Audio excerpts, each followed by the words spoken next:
Reporters climb, producers jive. They wanna be down with the king. And now for something completely different.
And welcome to the Kings of Sport, iTunes' longest running weekly episodic podcast produced and hosted by two or more African Americans that are not affiliated with a major network. The world's most dangerous sports show is back here at the Nefarious Media Network. I am one of your hosts, the recently unretired Godfather Nate Milton, your favorite podcaster's favorite podcaster, 10 years in the game. Not a whole lot has changed. Technically, it's like 11, maybe even 12 years in this podcast game by this point, ladies and gentlemen. So, you know, I got some experience on these streets, and another person who has experience on these podcast streets is my partner in crime. Some would say this man is the angry intellectual. Some call him Mimosa Chris. Others call him the mayor pro tem of the beautiful city of Los Angeles, California. But I call him my brother and my friend, fellow member of the Nubian Wrestling Advocates over at Post Wrestling. Y'all give it up for the man himself, the Professor Chris from LA, a.k.a. Dr. Chris Ely. Can we rock? What's up, Doc? Man, chilling, yo. I'm upset because I can't have it all, bro.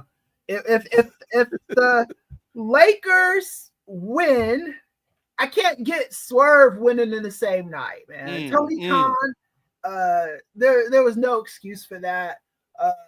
Lakers, I'm getting tired of us beating all the good teams and always finding a way to lose to the lame teams, but I guess we'll talk about it, man. Yes, we shall talk about it, Chris, with the third member of our team. Y'all give it up for the super producer, man with more hits than Puff Daddy, but with none of the allegations, Chris. So you get all the hits, but none of the allegations with this man. Some people call him the Caitlin Clark of production, a.k.a. Caitlin Dark, but y'all give it up for the man who's running the scenes behind the scenes. Two-way Ray Williams. What's good, Ray? Hey, everything's everything, brother. I'm just trying to keep my head above water. We got one more week till spring break, and I get to finally take a breath. So, you know, it's coming, Ray. It's coming. You're gonna get some rest and relaxation. Speaking of, ended. So your spring break is ended, Chris. So there ain't no rest and relaxation. It ended today. So damn. So welcome back. Chris been on the beach somewhere and had to come back to Swerve, getting swerved at AEW Dynasty, which we will talk about later. I wish I could enjoy the spring break. I was talking to literary people and stuff, man. This man out here on these streets making deals. Y'all don't know this brother Chris might be coming to a bookstore near you in the future, ladies and gentlemen. So stay tuned for that. But Chris, I wore one of my favorite shirts today. You know, the More Voices in Sports shirt. But a few days ago, before we get to the topics of the day, brother, a few days ago, I think I was wearing a different piece of clothing. And I will address this because so many people have addressed me on social media in the last couple of days. But you would have thought, Chris, I was wearing a pink salmon jacket on these streets after I retired from the game on April 1st. And so many people hit me up with messages of concern, Chris. They thought that I was giving it up. But like that man Mark Henry said, I got a lot left in the tank, Chris. I ain't going nowhere. But when you first saw that, did you know I was fooling, Chris? Did you know I was? Yeah, I didn't pay attention to that. Oh, dude, what is the next show? I wasn't gonna exert my energy on that kind of stuff at that day. It's like, if this guy is being real, he'll message me. Right. So I was like, that's the funniest thing. Like, people think I would make a decision like that without talking to the rest of the team first. But I think my favorite response was from a friend of the program who just hit me up and he's like, "You son of a bitch." He was like, "That was a great joke, but damn it, you got me, you son of a bitch." I think Ray tried to act like he knew the whole time, Chris, but I believe I got Ray at least for a second when I hit him with the line from Men in Black. Like, I ain't been training a partner, Slick. I've been training my replacement. I think I got Ray with that one, but he tried to act like he knew the whole time that I was joking. Nah. As soon as you said I got some news to reveal about potentially not being a part of the show no more, I was like, oh, this is April Fool's. He trying to get me. Always somebody trying to get me. Yes, but I did get a few people. But yes, the rumors of my podcast demise have been greatly exaggerated, Chris. Ain't going nowhere no time soon. But I'm gonna give people some advice on April Fools. Yes. The best April Fool's Day pranks are when you start the prank like at the end of March, and then the punchline is delivered on April Fool's Day. Because if you do it on April Fool's Day, people know it's coming. So okay. Just consider that. So what you saying that I should have did, Chris, was like March 28th. I should have, been like, hey, I got an announcement that's coming up, everybody. Some things I've been thinking about, and then just keep building it up. And then on the 1st, then that's when I drop it. Right, yeah. And you know who I learned that from? It was Jefferson Darcy on Married with Children. When Ted McGinley in the building. Yeah. When he pulled that prank on Al Bundy, saying he used to be with the CSI or something like that, or one of these government organizations, and then he started it like before New Year's Day, and then on New Year's Day is where he gave the punchline. Married with Children. Shout out to this man Ted McGinley who stay getting checks. Oh yeah, still out there collecting checks, man. I'm hoping we could get him on the show one of these days too. Ted McGinley? Yeah. That'd be a fun interview. He does podcast sometimes, and I got a lot of questions I want to ask. Yeah, there's a couple people I want to, this year and going into the next year with Nefarious. Like Ted McGinley would be a great conversation. Michael Vick is somebody that I'm working with. Right, yeah. If we can get on the program, new head coach at Norfolk State, and somebody I covered when he was in high school. Ray is diligently working on this Diana Taurasi interview. I ain't seen or heard not an update yet from this man, Ray Williams, but I'm going to need you to step up, brother. Yeah. I need you to take on the spirit of the late, great Val Kilmer from Tombstone when I'm like, Ray, is anybody going to get me Diana Taurasi on this show? I need you to walk out of the shadows, Ray, and say, I'll be your Huckleberry. That's what I need you to do, Ray, and get Diana Taurasi on this program. Gotcha. I'm working behind. You said I'm the brother that's behind the scenes. Let me work, brother. So let it play out. Yeah. I believe in you, Ray. Shit. Sometimes you gotta cook for a little bit. You got till December 31st, Ray. TikTok. But speaking of Diana Taurasi, let's go from one great UConn Husky to a current great for the University of Connecticut. Paige Buckets and them girls win the national championship yesterday. in a game that was not close at all. They defeated the defending champion South Carolina Gamecocks. Dawn Staley and them girls did a valiant effort to try to go back-to-back for the championship, but it was all UConn from the jump, Chris. Yeah. I think, a lot has been made today about Geno Auriemma being 12-1 in title games and winning in all these different decades. First of all, did you catch the game and what did you think about it? And second of all, what does this win yesterday do for Geno Auriemma and his legacy? I didn't catch the game. I caught the highlights. Yesterday was just crazy busy for me yesterday.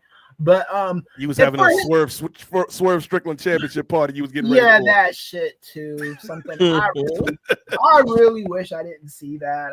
I wish I would have just woke up to the bad news and I would have received it differently. That's neither here nor there.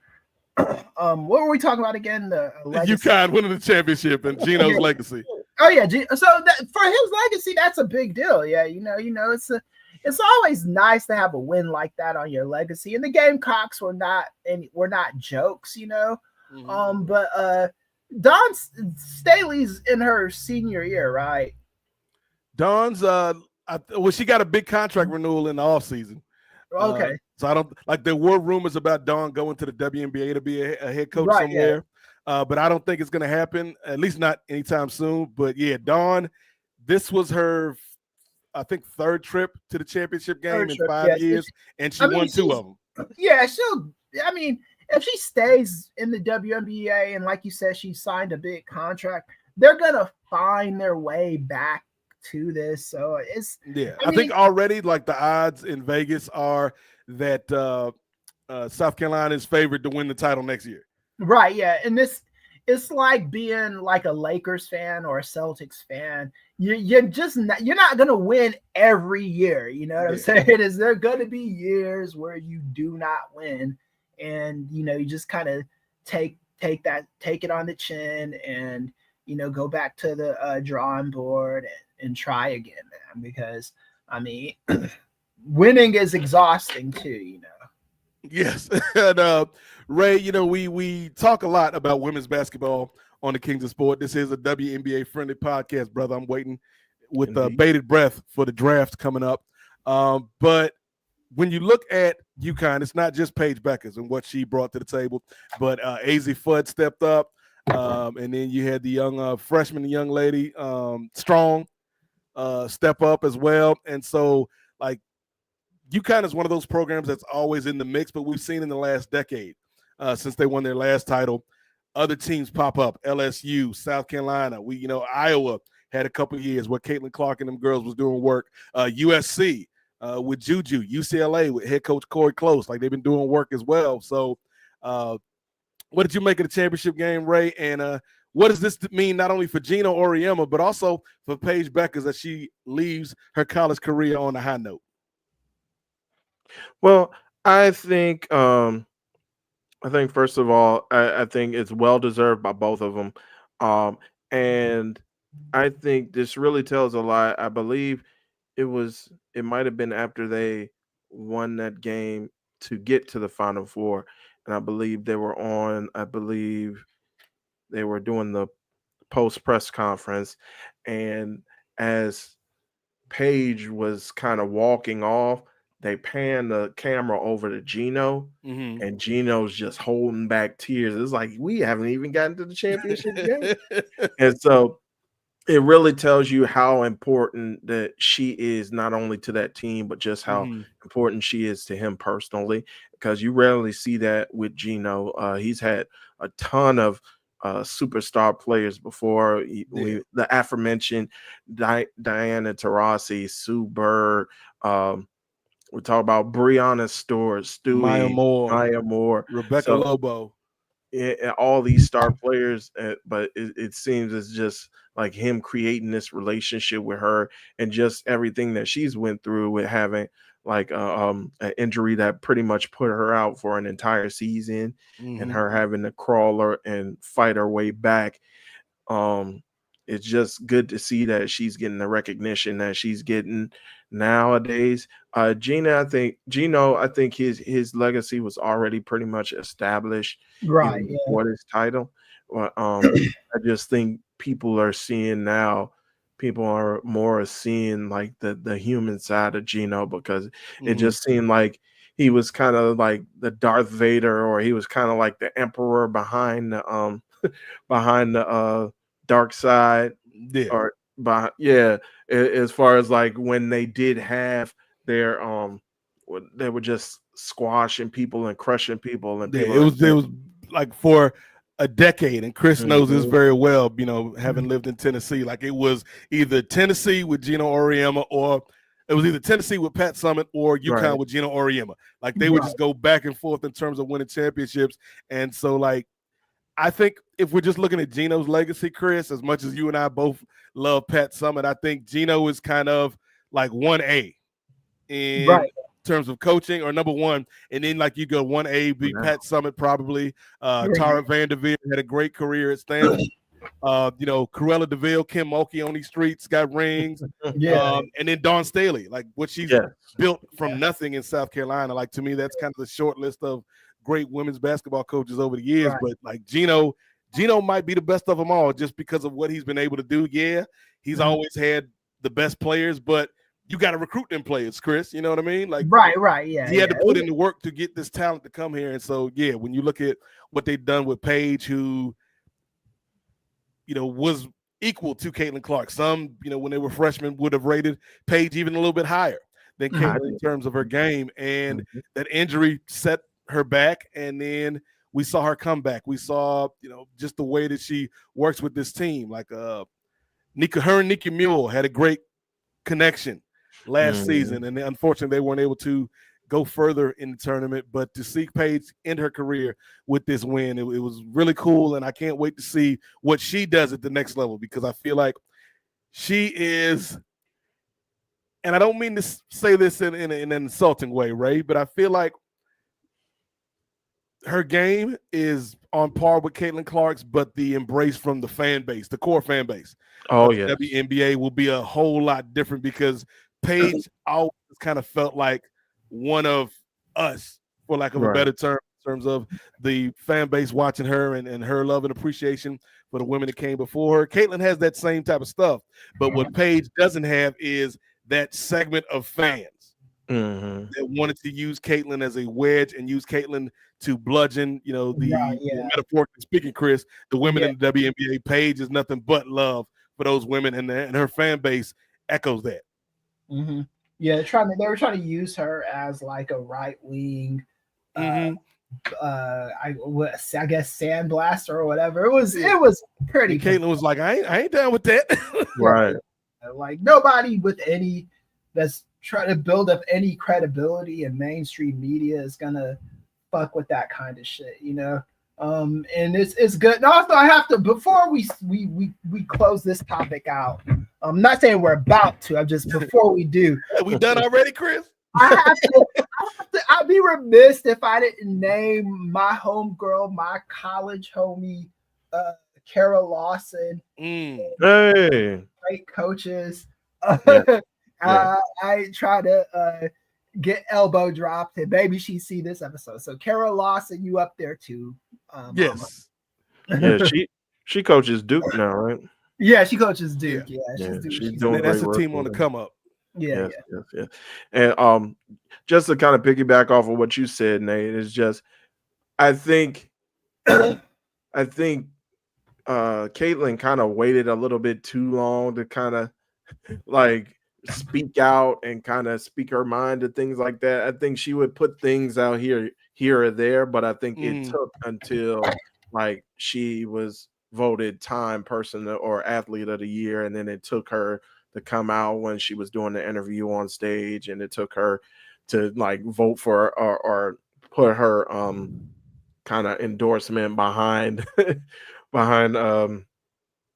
put her endorsement behind Taylor Swift's endorsement, right? Kamala Harris. You know, it's a secondhand endorsement, right? For people to be like, oh, okay, she doesn't believe that stuff. But from the beginning, I think Paige has been down with the culture. I think all the way from when she first came on as a rookie, and she was kind of co-signed by Steph Curry, and her best friendship with Jalen Suggs, who came out of Gonzaga and now plays for Orlando Magic. So I think people always knew, oh yeah. And then she came out with that very gripping speech that she had on the ESPYs. Yep. So I think that people already knew where she stood, and they didn't have enough time for her to get like real big, and then other hanger-ons try to jump and try to co-opt her and use her as a proxy. I think they already knew where she stood. So it's good to see good things happen to good people. Yeah. You know, since Chris is already closing this topic down, Ray. No, I didn't mean to do that. No, I'm just playing. I had to give Kara her flowers. You know, I got to give a shout out to somebody from this women's basketball tournament. Well, two people. Number one, I think USC did a wonderful job of pushing forward after the devastating loss of Juju Watkins, who is, you know, one of the best players in women's college basketball. And I'm excited to see her come back and be great again next year. But also my second person that I want to give love to, man, somebody that's had a hard life on these women's college basketball streets, Ray. She couldn't ever quite find a home. She thought it was at Louisville. It wasn't at Louisville. Then she went to hang out with Angel Reese and Cruella DeVille at LSU, and it didn't quite click there. And then she hooked up with Sedona Prince and them girls at TCU, and you know, they had a good little run, man. I predicted them to get to the Final Four. They didn't quite get that far. But man, shout out to HBL, Haley Van Lith on these streets, man. I feel like she's going to be the kind of player that is better as a pro than as a collegiate athlete. And the reason I say that is I feel like the last 2 years, particularly that year at LSU, have been about working on her ball handling skills. Because she's kind of a tweener. Like, she's not really big enough to be an effective two, but she's more of a shoot first player than a pass first player. And I think she's worked on her playmaking skills. And I'm excited, man. Like, I would love if Haley Van Lith fell to my Chicago Sky, Ray. You know what I'm saying? Get Haley out. Like, I really want Raven Johnson. Like, I think Raven Johnson, just from a defensive standpoint, will be a big boon to the Chicago Sky. But if we can't get Raven, man, Haley Van Lith on these streets. Actually, man, if you could get Raven in the first round and HVL, if she slip a little bit to the second round, even though I think they do have 2 first-round picks, then you got Raven, who could play point, and then, you know, we got Courtney Vandersloot already, and then you got HVL, who can kind of play the 1 and the 2, whichever one you need coming off the bench. Yeah, that's what I would love to see, man. So keep your head up, Haley Van Lith. Don't let them get you down, sis. Don't let people like Ray Williams break you down, sis. Oh yeah, it's shout out to Juju. I've met her before. She is a very, very smart, bright girl. She is going to do big things even outside of basketball, man. She's got her head on straight, and I just had to acknowledge that. So I was gonna say, so salute to the UConn Huskies, Paige Bueckers, AZ Fudd, them girls, Geno Auriemma, for winning another banner, bringing it home to Stores, Connecticut. But let's talk about the men real quick. The championship game for the men goes on tonight. Houston versus Florida for the Natty. And here's the thing. We saw a crime against America in the last round, Chris, because, you know, you maybe know this more than I do, but isn't it a federal offense to let the flag hit the ground? I don't think it is, but is it like a misdemeanor federally or something? Maybe, I don't know, man. I just know you ain't supposed to let the flag hit the ground, Chris. Oh yeah, you're not supposed to. I think it's like one of those gentlemen's agreements, like a gentleman's agreement, an unwritten rule. Yeah. Because you could burn the flag theoretically. That's technically you're supposed to burn the flag as a respectful way to dispose of it. But if you burn the flag just to protest something, then you're in trouble. So which one is it, America? But yes, the flag did get dropped in the Final Four. Cooper flagging them boys from Duke. They had the game in the bag, Chris, and let it slip away. And now we got Houston and Florida in the championship game. Thoughts on that Duke collapse, Ray, and then your prediction for the night? Well, anytime Duke loses in the tournament is a good day for me. Um, despite Maryland now being in the Big Ten, I will always have my heart in the ACC. And yeah, Duke just sucks. It's just common knowledge around here. I think we used to have a T-shirt back in college. It would have the good with the University of Maryland logo, the bad with UNC, and then the ugly with Duke. So you were probably around during the Christian Leitner days, and that was when I was a kid. Yeah. But Ray was probably who was my man, because Duke always got one scrappy gym rat player to be slapping the floor. You were probably around during Grayson Allen. That's probably when you were in high school, Grayson right? Allen too, yeah. Oh, now you're making me too young. I was around. I was in my senior year of high school when Maryland won the national championship. So I think that was back when JJ Redditt was maybe kind of coming up. Yeah, I was right before Jay Williams got there. Yeah. Speaking of Reddick, it's all that Duke Clippers connection has just always been just so intriguing to me. Like how many Clippers players come from Duke, or have come from Duke. There, I feel bad for the new coach, having to fill in for the shoes of Coach K, but I think this team is going to be back. Like Duke's always going to be in the mix, right? But I do feel like that collapse, man. Like if you're Cooper Flagg, that's got to sting, because that's your last moment as a collegiate athlete, your last moment wearing that uniform. But man, you got to give credit to the two teams that made it. Like I feel like Florida is a team that a lot of people had going to the Final Four, but maybe not reaching the championship game. And they just play hard. And then Houston is the team that I picked from the beginning to win the championship, because Kelvin Sampson is an underrated coach, man. And I feel like he's been an underrated coach his entire career, and the way that he's kind of built this program up, I thought they were going to shock some people. Matter of fact, I'm in a pick'em pool with friend of the program, Martin Bushby, and them folks.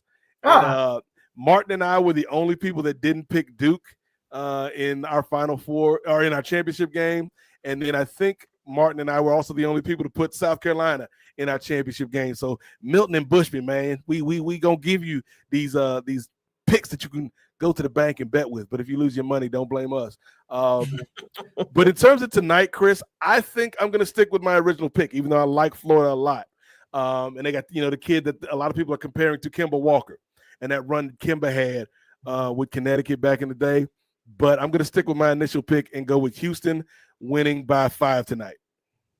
Yeah, I'm going with Houston too. It just seems like it's their time at the moment. So yeah, I'm liking Houston for this. Who you got, Ray Williams? Well, you know how the old adage goes: defense wins championships. Okay. So I think Florida is going to pull it out. They're a very gritty team. They were able to kind of slow down Auburn and slow down their superstar. So I think Florida will get it done and add even more to the trophy case. People forget, people sleep on Florida in the old Billy Donovan days and all the titles that they racked up. Joakim Noah and Corey Brewer. So yeah, I think, and they're always always floating around. So you was a big Chandler Parsons fan back in the day, Ray? Chandler Parsons. Sure. Chandler Parsons. Shout out to Chandler Parsons, wherever he may be. Wow. That man got all that money in the NBA and did nothing. Did nothing. That's what you call a good day's work. So yeah, we're excited, and I was gonna say, Ray, we will talk about the winner on the future episode, but probably not, because we're headed into WrestleMania season, NFL draft, WNBA draft. We probably ain't gonna come back to it. So congratulations to Houston and or Florida, and condolences to Florida and or Houston. Great game, guys. Right. Yeah, because we'll be watching. But we talked about the NBA and Chandler Parsons being a ski mask all-star, one of the great money getters, one of the great bag getters in the history of the league. Hall of Famer at the bank, as friend of the show Bomani would say. Hall of Famer at the bank, no doubt, for this man Chandler Parsons. But let's talk the association, because Chris's Lakers just beat the number 1 seed, and it wasn't close, Ray. It wasn't a tight contest back and forth. Luka, LeBron, AR went out there and did work and put it on the number 1 seed. So, Chris, how you feeling about your Lakers now? Are you feeling better than you were a couple weeks ago? I'm feeling about the same. They beat them. They held them under 100, which I thought was makes the win even better. They got 99, but still held them under 100. I've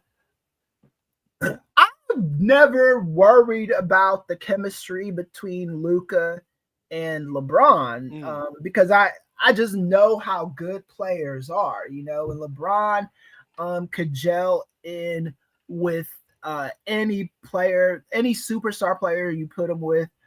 When he plays with LeBron, they're gonna be better. The trick though is, can they carry this on in the playoffs, right? And that's gonna be the challenge for them, right? Because the Thunder are not going to be the same team in the playoffs. Yeah. You got to be the team multiple times, not just one night. Right. Yeah. So, and then the Lakers aren't going to be the same team in the playoffs. The Lakers are not going to be losing the bums like the Memphis Grizzlies or anything like that, in the playoffs, or the Hornets. The Hornets aren't even in the playoffs. That's what makes it so much worse than possible. But yeah, it's gonna be a very interesting playoffs, and I do think that the Lakers are gonna be in the playoffs, and I think they are going to disrupt a lot of things. I do believe that. I think sleep on them if you want, but they're here, man, and they are and they're the real deal. Don't think for 1 second that they're not. Yeah, I think, and I said it when I was on last week with Rylan Turner and my man Kyle over at the Friday Morning Sports Show on Wallop Media. You can check that out. Friends of the program. The Lakers are playing with house money this year, Ray. Right. Yeah. Because this is basically just LeBron and Luka getting to know each other. Like Chris said, I never had a doubt that their styles would mesh because both are high IQ players, man. And, just seeing the two of them when it's right, it's like, yeah, this is going to be a problem. They just need to get a reliable rim protector and athletic big. Honestly, I've been saying it for at least a year. I like Onyeka Okongwu, who plays for the Hawks. I think he's a USC kid, Chris.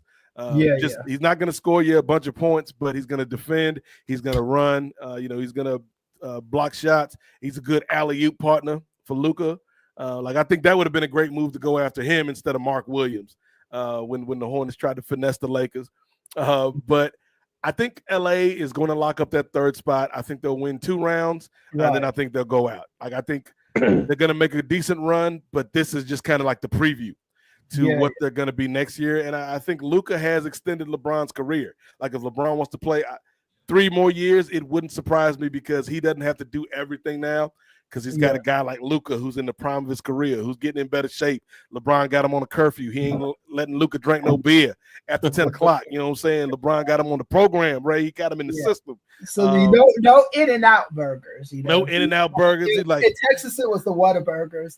He's like, no In-N-Out for you, Luka. I don't care if it's animal style or not, dog. You can't have it. Exactly. You don't eat this celery, brother. But yeah, I think honestly, I feel like this loss might be a good thing for OKC in that it doesn't hurt them in the standings. They've already got the number 1 seed locked up, but now it's like, okay, this is what we're going to be facing in the playoffs. And that's the only thing they lack, in my opinion, Ray, because they got depth. They got a superstar in SGA. They got defense, but they're young and they're inexperienced. I think their only player with championship experience is Alex Caruso on the roster. And that's not enough in my opinion. So it wouldn't shock me if they did not make it to the NBA Finals, but I feel like they could just because they're so talented and so deep. They just need more seasoning, Chris. Right. I'm going to say this. This is because this is just, and this isn't me hating or anything like that. If they go up against the Lakers in the NBA Conference Finals, they're going to lose. You're about to say something hateful. They are going to lose. And I'm going to tell you why. Because when you're playing the Lakers, when you're playing the Celtics in the semifinals, the finals, whatever, you're not just playing the Lakers. You're playing the legacy of the whole team. You said the ghost of Jerry West on the court. You're playing the ghost of Jerry West. The spirit of Kobe on the court. You're playing all of that shit. Anthony Peeler on the court. And those lights get extra. Sedale 3. You ain't ready for the ghost of Sedale 3, even though he's still with us. Right. Yeah.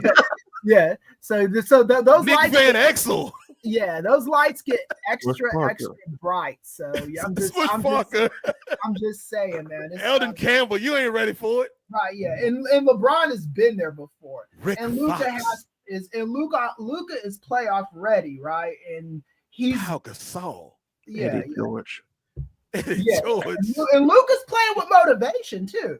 Yes, he's not Fisher. happy what Dallas did to him. You know, they cost him, what was it, $300 million, something like that. Yeah, and he just built a new house, and it's like, nope, sorry, you gone because you fat, allegedly. Yeah, that's so stupid, man. I've never seen such a dumb trade.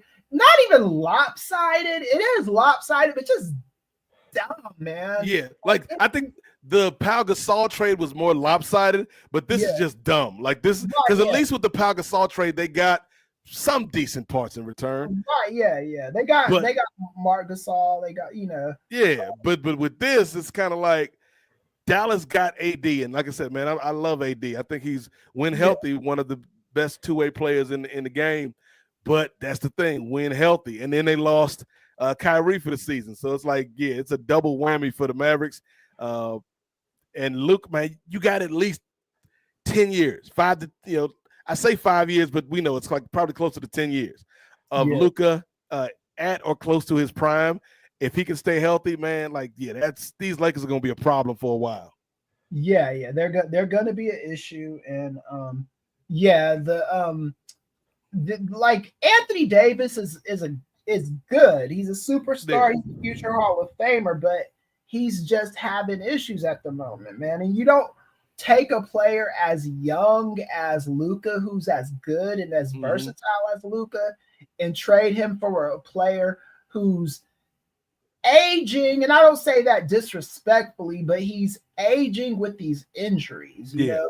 And that's what's hurting him. If Anthony Davis was still like playing like quality good basketball, like I'm talking about when he was on maybe the first year in the bubble, it'd be different, but he's just not, his body is not healed to the point where he's able to do what he used to do, and it's just unfortunate. Yeah. What about you, Ray? What do you think about this race in the West? We saw Golden State with the new addition of Jimmy Butler, make some moves, and then they kind of fell off a little bit these last few games. Houston, the Rockets out here surprising people. And then the other night we had that big thriller between the Nuggets and the Timberwolves. And both of those teams are teams that look like they're going to be towards the play-in end of the spectrum. But if not OKC, who would you pick, Ray, to come out of the West right now?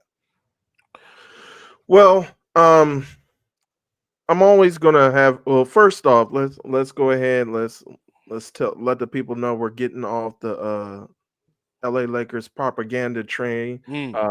Brother didn't Chris, you hear what Chris said, Ray? When you step on the court with the Lakers, you taking on not just this team, you taking on their history. I have to go in a second. I can no longer trust your basketball opinions, Ray. I'm going to tell you why. I'm talking specifically about the NBA because you made a comment on one of the last shows we did about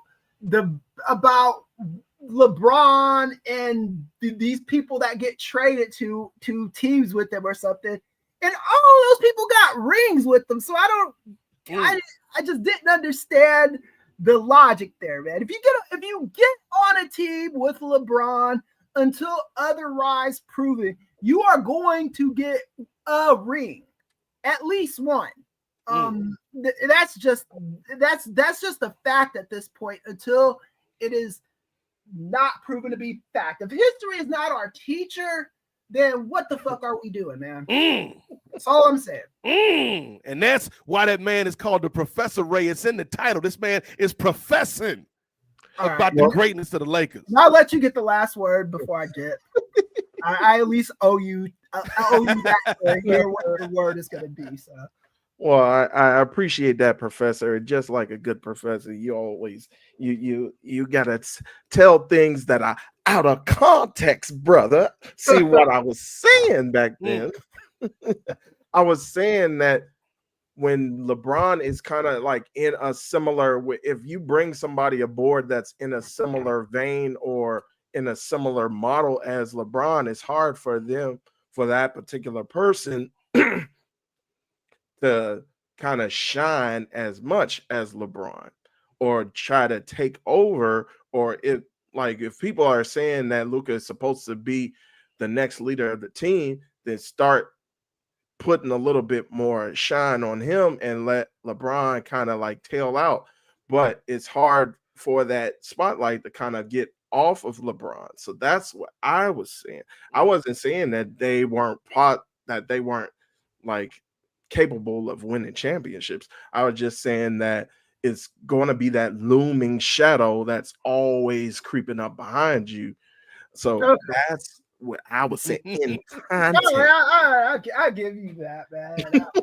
but you saying that like it's a problem, though, Ray? Because I think the issue was if you're a player like AD that was being put in that position, I just like as good as players AD is, I don't think he was ever going to be that leader. I don't think that's his makeup. Whereas Luka's already led a team. You know, we've seen Luka lead his own team before, so I think the transition will be a lot smoother with LeBron and Luka than you talking about Ray. Plus, like Chris said, man, you got to play all the legends. AC Green warming up right now, Ray Williams, to see these Thunder in the playoffs. You ain't ready for that? All right. Hey, if y'all are still doing this when I get out of class, I will see you. We might stay on just a little bit longer today, Chris, so we can hear your thoughts on that wonderful championship match last night that Tony Khan blessed us with. Oh, to be continued. All right. Yeah, I'll give it up for the Professor Christian Relay, who may be joining us later on in the program. But now he got to go to work, ladies and gentlemen. This is what this man does. This brother is teaching. He's teaching Ray Williams. Now he got to go teach all these other people's children on these streets. But yes, shout out to everybody watching us live. If you do have comments about the NBA, if you agree with Chris, if you agree with Ray, hit us up in the comments and we will highlight those thoughts. But back to the NBA, Ray, before we pivot to the NFL. I want to say, like, for me, I feel like everything in the West is kind of open right now. Whereas it would not surprise me if the Thunder made it to the NBA Finals, the Lakers, the Warriors, if they could put a run together. Like the Clippers, surprisingly. The Clippers with a healthy Kawhi Leonard are in that mix right now. But in terms of, like, I could see Houston going on a run. So it's wide open in the West, whereas in the East, to me, it's Celtics over everybody. Like, I don't see Cleveland, even though that's a good team, beating the Celtics in a 7-game series. I don't see the Knicks doing it. I don't see Detroit, who's this scrappy up-and-coming team this year. I don't see them knocking off the Celtics. So who you got coming out of the East? Well, first of all, I didn't get a chance to say who came out the West. I mean, I feel like Chris schooled you so much, Ray. We just got to skip that. But who you got in the West? We got to get off the Lakers propaganda train. That's all I was trying. But and of course we're gonna look at the unbiasedness of Professor, who had 3 Lakers jerseys hanging on the wall. Come on. But I was gonna say West, like you said, West does look like it's more up for grabs. You can never count out Denver. Never count out Jokic with carrying that squad. Don't know if I have enough faith in him to pull off another run to the championship this year. You mentioned Houston, and Houston is a really big surprise that I feel. First off, just going back briefly to the Lakers. When we're talking about, you guys are talking about OKC and how young that team is. Well, other than LeBron, Luka, maybe Austin Reeves, like who else do you have on the Lakers? Wait, Ray You Williams. have I'm rookie not gonna coach? let you get away with this on international programming on Al here we Gore's go. internet, Ray. Like, I understand what you're trying to say, brother, but when you start the conversation, when you start the sentence with other than LeBron James and other than Luka Doncic, Ray, like those are two pretty big factors in this whole situation. Can they play 5 positions each? Like, I mean, that's 2 out of 5 starters. I mean, they could. You never know. It'd be like Bugs Bunny back in the day. Bugs Bunny first base, Bugs Bunny second base, Bugs Bunny pitching. But I feel like with the Lakers, you got enough guys that have been through the battles. Because not only do you have LeBron and Luka, but you got a guy like Gabe Vincent, who was a part of that Miami Heat run with Jimmy Butler coming off the bench. You know, you got somebody like in terms of coaching, like JJ Redick been through this, like as a player. And you know, first year as a coach, but he's been through this as a player. And I feel like it's different when your best player, like with the Thunder, their best player is SGA. And SGA, this is his first time in these waters, whereas LeBron been to how many championships, how many NBA finals, Ray, has this man LeBron been to? This man Luka Doncic was in the finals last year. Ray Williams, we did a live watch, Ray. I'm not making this up, Ray Williams. But at least OKC has more chemistry, even though they haven't made it. They're a deeper team. They're a better constructed team. But I feel like in terms of experience, like saying outside of LeBron and Luka, like those are two pretty big voices in your locker room. I don't know. I mean, I think they can only get them so far, especially again, and I hate to do this because the brother's only like 3-4 months older than me, but like LeBron, we've seen the pictures of LeBron, especially in the playoffs with ice all over his body. You over here doubting the king, Ray Williams? I'm not doubting the king. I'm just saying, like, everything that the king touches is in gold, brother. He's not Midas around here. That's all I'm saying. He got look, not only do we have the king, but we got whatever I don't know if it's a prime minister. I don't know if it's the chief of parliament, but you got this brother Luka over here, and you got the prince, Bronny James. There's a lot of royalty on these Lakers streets, Ray Williams. Well, we'll see. This man went out there, they beat the #1 seed, and he did a podcast right after it. That's what this man is doing right now with Steve Nash. Yeah, I mean, you can't. We're putting stock behind beating the #1 seed who is long and away the #1 seed with like 8 games left in the season. I don't know if I can put too much stuff. A team that's already won 64 games. It's just a 1-game sample, but I would say, as opposed to like we've seen like the Miami Heat when they were on their run, or LeBron's Cavs take off like the last week or so of the season. I think when you're a veteran team, you can do that. I think when you're a team like, and again, this is just one loss. I don't think it, would disqualify them from winning the West. Matter of fact, if we're doing odds, I'd still probably have them 1 or 2 to come out of the West. But I do feel like if you're a young team, this is kind of like your first statement. I feel like you got to, like, if you see LeBron and Luka on the schedule, and they play them again in a couple of days, like I think you got to come out there and give your A game to make a statement. I think so too, but in saying that though, the king Ray Williams, how dare you, brother? He needs some bulletin board material. He can put this on the bulletin board when he in the cryo chamber. This gonna be on the LeBron James Last Dance. He's like, yeah, I was doing my training and I saw this guy Ray Williams. I ain't never seen him before in my life. Like, who I don't know who he thinks he is. Like the Black Brian Windhorse just questioning me and criticizing me. I took that personally. That's exactly.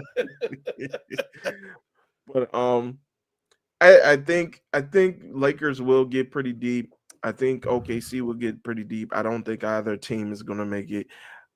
I think if I had to put my money on it, I would probably go with Denver. But I do think that they slipping right now, Ray. Shout out to our boy from Hoopsology, Justin. Oh, JG in the chat.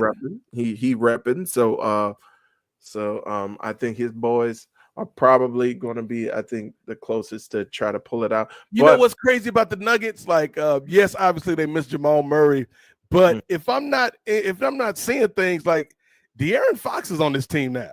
And I did not remember that trade. I don't remember De'Aaron going from the Kings to the Nuggets, but like I feel like De'Aaron Fox, if not at Jamal Murray's level, is close enough that you would figure they wouldn't be struggling as much.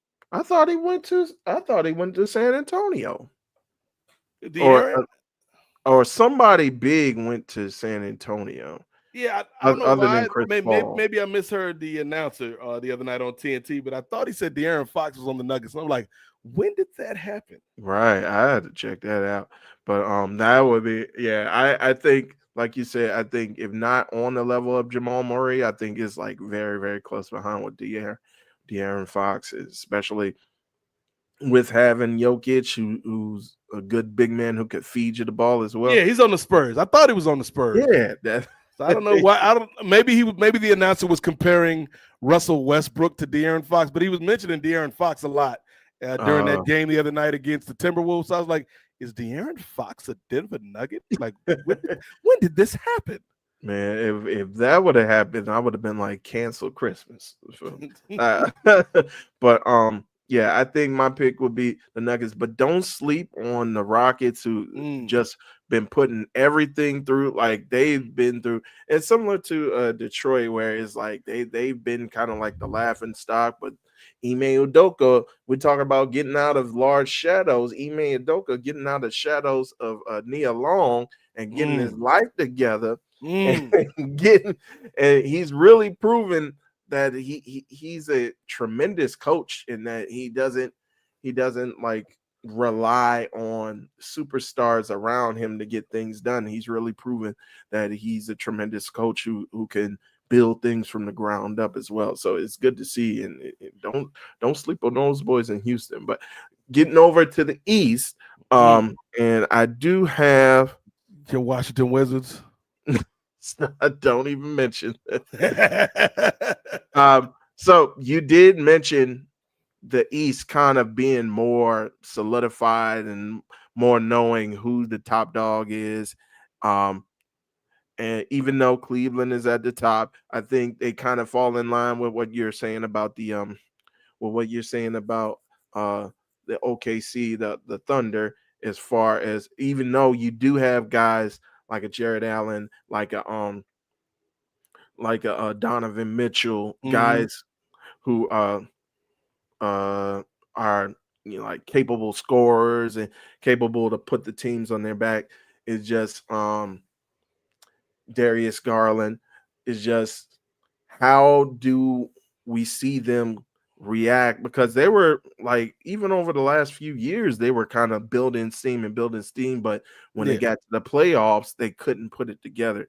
So I agree with you. I think Boston is the favorite in my eyes. And it's funny, as I look at these standings, I'm just going to go down to the Western Conference. Like you said, this is how much in the air the Western Conference is. We only have two teams right now who have pretty much locked up their playoff seeding, if not a playoff berth or a play-in game berth. Everyone else from 3 on down to 10 is pretty much like it's anybody's game. Like, even if you look at the Lakers, like Lakers have 48 wins, Denver has 47, Clippers and Golden State and Minnesota and Memphis have 46. So it's like from 3 to 8 could be a toss-up. And so, but if you go all the way to the Eastern Conference, y'all, we're gonna pass by that bottom team. You see all of these slots from the play-in on up to number 1 are locked. And So there's really not much. Saying, Ray, look at the Hawks above that line, Ray.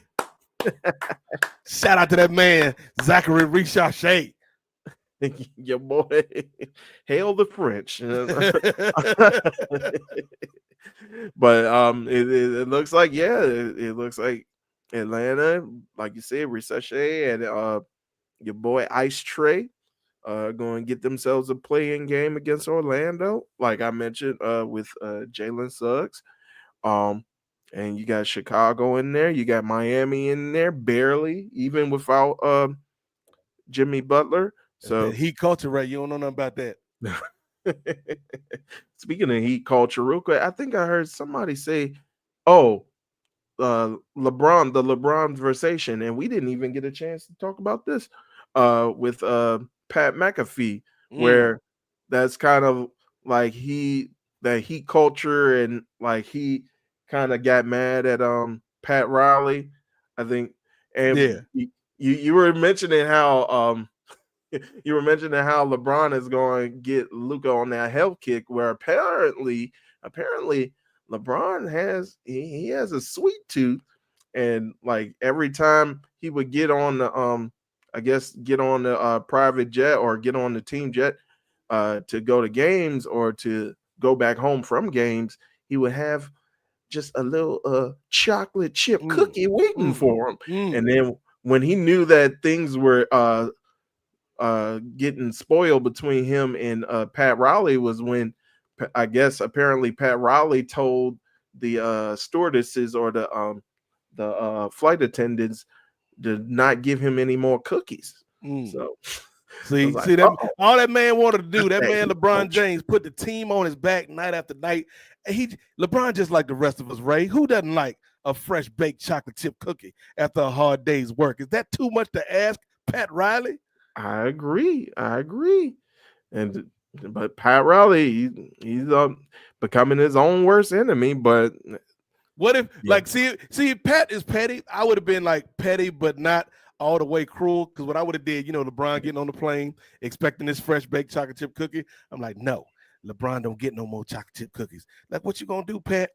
Put a pack of vanilla wafers at his chair. So you still get cookies, but it's like a pack of vanilla wafers. You just LeBron sitting there mad, eating a bag of vanilla wafers. That's the visual I want to see on the team jet. I wouldn't dare eat though. I would step on. Unless you have a banana pudding, like Shannon Sharp. You gotta have the cookies on the banana pudding, right? Cookies. Well, I don't know. But yeah, as I was saying, I forgot where I was going. But yeah, the LeBron conversation. The LeBron conversation. But yeah, that just tell you how petty Pat is. But kind of circling back Eastern Conference. So I think Eastern Conference Celtics are going to come out, and I think Denver is most likely going to come out the West. So Ray got Celtics and Nuggets. I've got Celtics, and I know Chris wants me to say Lakers, but I don't think it's the Lakers' time just yet. The Nuggets, if they could get things figured out, I could see the Nuggets getting there. OKC, obviously, has a good shot. But I'm going to go off the board. I'm going to go with the Golden State Warriors. With Jimmy Butler. Find a way to put some games together and sneak into the finals where they get mollywopped by the Boston Celtics. Well, did you see, and that's another reason that's got me hyped about Houston as well, is did you see, I think they played Golden State recently, and they were putting shut Steph down. They were shutting, they were throwing everything at Steph Curry. They had Amen Johnson out there, just all up on him. Dylan Brooks, Dylan Brooks can strap somebody out. But you forgetting about two very simple words, Ray. Playoff Jimmy. Oh, please. Jimmy Butler, a whole different person when he get to the postseason, Ray. That's when he turn off the Fall Out Boy. He stopped listening to the emo music and he gets serious. He get locked in. And you got playoff Jimmy and Steph. Like I said, any of 5 teams, I think, from the West could make the finals, but I'll just kind of roll the dice and say the Warriors put it together. Because, again, that's another team that has postseason experience to draw from. Now I got a question for you. Then this is going to seem out of bounds. It's going to seem out of pocket, but hear me out. Do you think that Jimmy coming to Golden State will make even a semblance of a difference as Kevin Durant made when he came to the Warriors? Do you think that will be able to put them over the top to make it to the finals, if not win a championship? It does in a different way. Mm-hmm. Like when KD got there, KD was in his prime. KD was a top 5 player, arguably number 2 behind LeBron. And from a scoring standpoint, he might have even been above LeBron in terms of what he brought to the table. And so that's why that was the Monstars, because you already had Draymond, you already had Steph, you already had Clay. And then you put a top 5 player on top of that. But now with Jimmy, it's a little bit different because Jimmy's not in his prime anymore. But Jimmy's still a good player, particularly on the defensive end. And I think, him and Draymond can do some damage on the defensive end. And Steph, like Jimmy is also a good second fiddle to Steph, which they haven't really had from an offensive standpoint, particularly when Clay started getting banged up in his last few seasons with the Warriors. Like you got a guy that when he's on, particularly in these playoffs, Ray, again, I'm trying to tell you about this man playoff Jimmy Butler. Like if Steph is just average, Jimmy Butler can get you, 20 and get you some tough rebounds, play some defense. So, yeah, I feel like it's not as flashy as adding a KD, but in terms of the team's construction, it might be just as important. And I think also to that point, I think that Jimmy doesn't have to worry about putting everything on his back. When he was in Miami. He's not a number 1 anymore. Yeah, I think he was on his CM Punk. It was like I'm old, I'm hurt, and I'm working with Petty Pat Riley. Pat took away my cookies too, LeBron. We used to have ginger snaps on the plane. So ginger snaps, by the way, the worst cookie.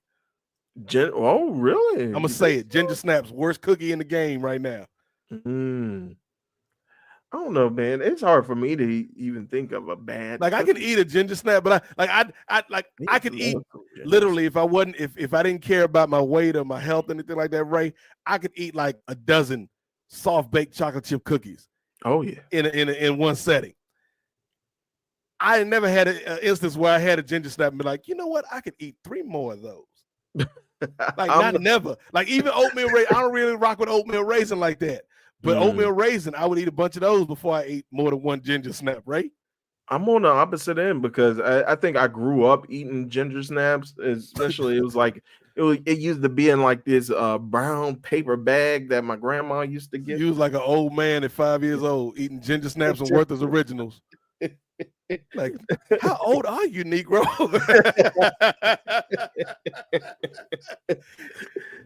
Hey man, I just got my preferences. Like they say people out here saying that butter pecan is an old person flavor of ice cream. That is an old people. Like I like it, but it is an old people flavor. That is an old people ice cream flavor. Just like get a little scoop of that butter pecan.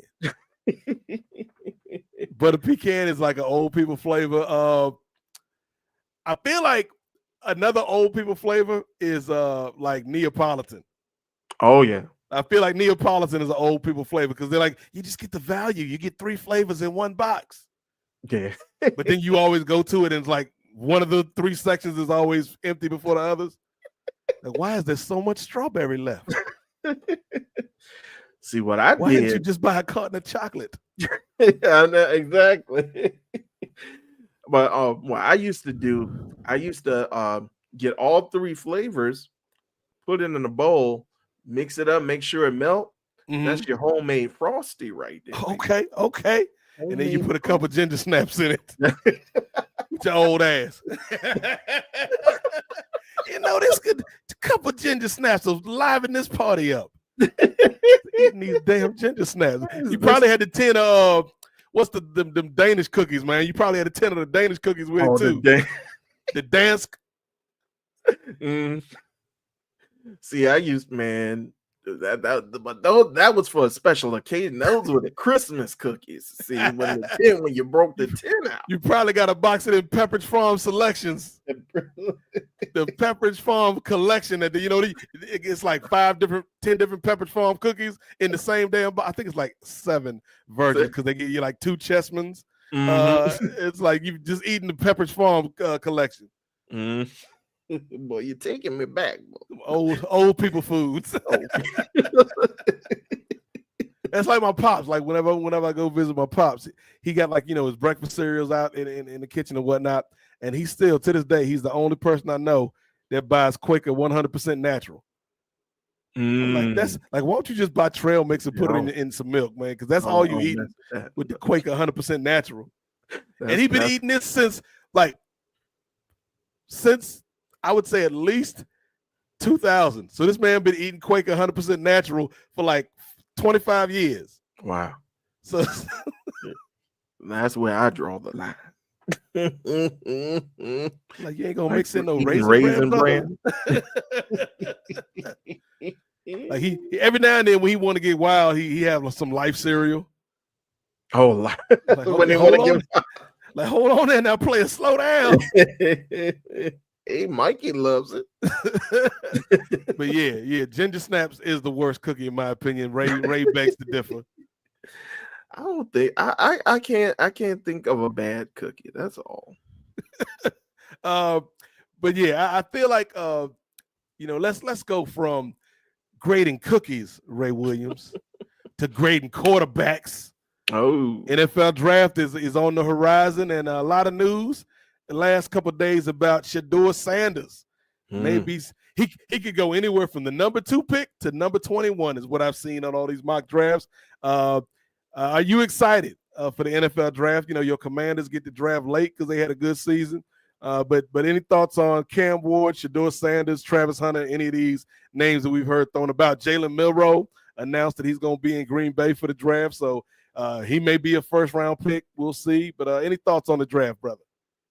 Well, before I get to my thoughts, I am excited for the draft, but I'm also excited because we got a special guest who just joined us. Shedeur Sanders in the building. No, see, or is it Diana Taurasi? Did you exactly? That's like you're giving me too much credit, brother Nate. I'll eat a ginger snap if Taurasi brings it to me. I hate to be rude to my goat. Oh, that's gonna be our bet. That if I can get Diana Taurasi, if you get Diana Taurasi, I'll eat ginger snaps live on the air during the interview. All right. Well, I think he might have heard our cookie debate, so I think this brother is probably in the way in on that. But ladies and gentlemen, he's a new face to the Kings of Sport, or a new face to Nefarious, and a new face to the NWA as well, but he's been around for a bit, so you guys are all familiar with this brother, Mr. Gerard Downtown Brown. Okay, downtown in the building. Hey, I love the intro. Thank you, Two-Way Ray. I love it. Brothers, how have y'all been What's good, doing? brother? You just checking up on me to make sure I don't retire again, brother? Oh, man, that was crazy work. Crazy work last week to put me through that. I'm like, man, I regret not showing up for that show, man. I could have called off work for this, and this was gonna be his last show, man. Like, damn, if I would have shown up, he would have still been in the game. Oh man, I just want to be on the team, coach. I just want to be on the team. I'll be like Mr. T. Cruz on Coach Carter. I just want to be on the team, man. Matter of fact, that's how Ray got the job. Like, he just came in, he had to do like 50 laps around the studio. I think I see 10 more suicides you got to get done, Mr. Ray. He took him a while. He had to go to the thrift store to get a tie, but he figured it out eventually. Coach Carter, that's a good movie. I don't know if you've seen it, Ray. My favorite sports movie. I have seen it. Yes. Ray will fib about what movies he hadn't seen, Gerard, just so you know. I have seen Remember the Titans. I saw it in the theaters. There you go. I saw it in there you go. In the theaters, Ray. Like He paid theater money for that movie. So we are talking football, Gerard. So any thoughts on the draft, man? Like, there's a lot of news about Shedeur Sanders maybe sliding down. Cam Ward looks to be the number 1 pick. Are you excited at all for this next draft class? I am not excited for the draft, but I'm excited to see what comes from my Detroit Lions. I am hoping and praying for another strong season because being a lifelong Lions /hater /supporter, it's been a rough time being a Lions fan, and it is so cold in the D. So I'm literally trying to see if we can get another run, because I thought that was our best attempt at going towards the Super Bowl. Yeah, we had it on defense, we had it on offense, and with some of the goofiest offensive plays. But to me, it brought some of the fun, at least as a Detroit fan, back to football for me. And so, as somebody who's really not followed the NFL a lot, just due to that nature of like, okay, I'll come on when Cam Newton's doing this thing, or I'll pop on here or there, and the Cam Newton one should date you how far back I was really on football. So that should really date you how far back I've been Patriots Cam Newton. But it's been a hot minute. But Detroit Lions brought me back, and so last season I really clung on to a lot of the games and pretty much followed every single game for their season, and kind of popped on some bigger games here or there. And so I'm looking to dive more into sports come next season. I've been the anime wrestling nerd for a long time, so I've kind of negated a lot of my sports outside of MMA, and I've been tiptoeing in the boxing here and there, but I call that my father's sport. So I'm a mixed martial arts man, but I'm liking the NFL direction we're going. I'm sad to see some of our defensive coaches leave Detroit. So hey. I think Detroit's a fun team. And we'll get to some wrestling here in a little bit, Gerard. But I feel like, Detroit, as big of a joke as I thought Dan Campbell was when they hired him at the first point, when he's talking about biting people's kneecaps and all this crazy stuff. Yeah. Once they got their team figured out, particularly on offense, where you had Sonic and Knuckles in the backfield, that was a fun team, man. Like with Jahmyr Gibbs, I think is a good young talent. Jared Goff has finally kind of lived up to the promise that he had when he first started out with the Rams. I think Jared Goff is a really good quarterback. And that defense, like you mentioned, I think that defense is good. So they don't need a lot. They don't need a lot to stay competitive. But it's going to be interesting because there's a lot of new contenders in the East. Of course, Philly, who won the Super Bowl. You got Ray's Commanders, who are finally good after 1,000 years in the wilderness. Stop hating. Walking in the wilderness, man. I think the last time the Commanders were relevant, Moses was coming down with 2 tablets. Man, that's tough. He's like I had 3, but salty. I had 3 tablets, but man, I had a great joke, but I blanked on the owner's name, the disgraced owner of the Commanders. Oh Lord, let's not bring him up. Was it Dan something? Dan Snyder. Snyder, yeah. Dan Snyder, yeah. So, I had 3 tablets, but Dan Snyder stole one of them. That was the joke I was going to go for, which would have been a lot better 30 seconds ago if I'd remembered Dan Snyder's name. But he's a terrible human being, right? Yes. But I feel like the Commanders are a team that's on the come up. When you look at this draft, man, to me, the quarterbacks are always going to be topics of discussion. I would love it if Shedeur, not that I want to see this young brother fall, but I would love it if Shedeur fell to the back half of the first round and the Steelers got him, because I think that's a good stable organization. If they do get Aaron Rodgers, and he just plays football and he don't worry about running for vice president or nothing, that's a good situation where you have Aaron Rodgers for a year or 2 and then Shedeur can take over. But yeah, it's interesting. Are there any players you're looking out for two-way, Ray, on these streets? Well, of course, you got to be looking out for Travis Hunter. I think he's just a generational talent, a la MJF. Because of that talent, he's going to be cursed to be a Cleveland Brown, probably. Oh Lord, don't jinx it. That's the thing. And maybe it's why one of the reasons, Gerard, why I'm not a professional athlete. There's many reasons, but I feel like if I knew I was going to be a draft pick, I would tank all the off-season workouts. I tank the combine. So I get to go to the bottom team, not the bottom teams, but the teams to pick later, like the Chiefs or the Eagles or the Commanders, and I don't get stuck in Cleveland. It's oh, you're going to be a top 3 draft pick. Nah, I don't want that. I don't Cleveland. I don't Jacksonville. I'm not trying to do that. So while they tanking for you, I'm tanking not to be there. Let's see who can tank better. you You're like he taking ran that a 7.5 40. Like that is slow. This brother only bench press 200 pounds. I show up to the combine smoking a cigar. Like we gonna do this or now? got a bottle of Henny. Like I'm gonna give y'all 30 minutes and I got things to do. Like he is uncoachable. I'm just here so I don't get fined. Right. What? You're not even here yet. you don't even have a job yet to get fined. What you mean? Step out of a limo, just like he's got questionable attitude. We don't want to pick him and then fall to a good team and then be all like switch it up on him. Like he's a model in a Honda Civic. Yep. I'm just here to work, guys. I want to be a team player. You'd be like Harden with the fat suit, and then as soon as you get to like Brooklyn, you're like, oh, I done lost 50 pounds just that fast. Look at guys. But I think Travis Hunter is a good player to watch out for. Yes. I'm excited to see, even though I'm not a fan of Tom Brady, what the Raiders do with Pete Carroll as the head coach now. Geno was the quarterback. They talking about drafting Ashton Genty from Boise State, who had an amazing season. But yeah, like I am kind of like not where Gerard was in terms of not watching the NFL, but outside of like my Falcons and the Chiefs, like I've been kind of checked out a little bit, but I think there's some really good talent. Abdul Carter is, and the word gets tossed around a lot, but I think he's a generational defensive player that you can kind of plug in right now. Like I wouldn't be surprised if Cleveland went for him. I think that number 2 and 3 picks are going to be interesting because everybody assumes Cam Ward's number 1.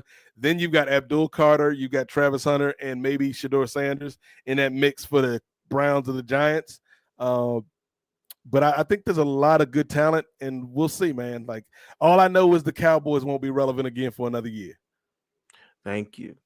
Say it to the people in the back. Even though I did pick Dak Prescott as my MVP a couple seasons ago. Mm-hmm.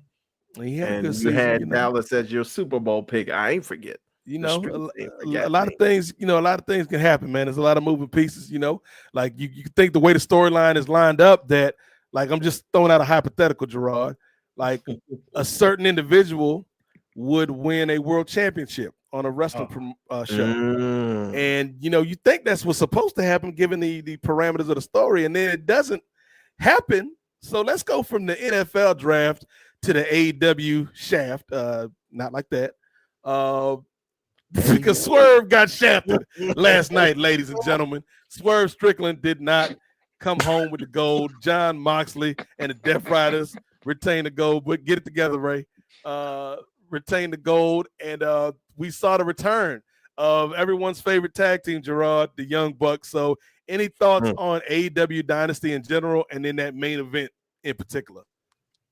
I thought the show was moving at a pretty good pace. I enjoyed the opener with Kevin Knight.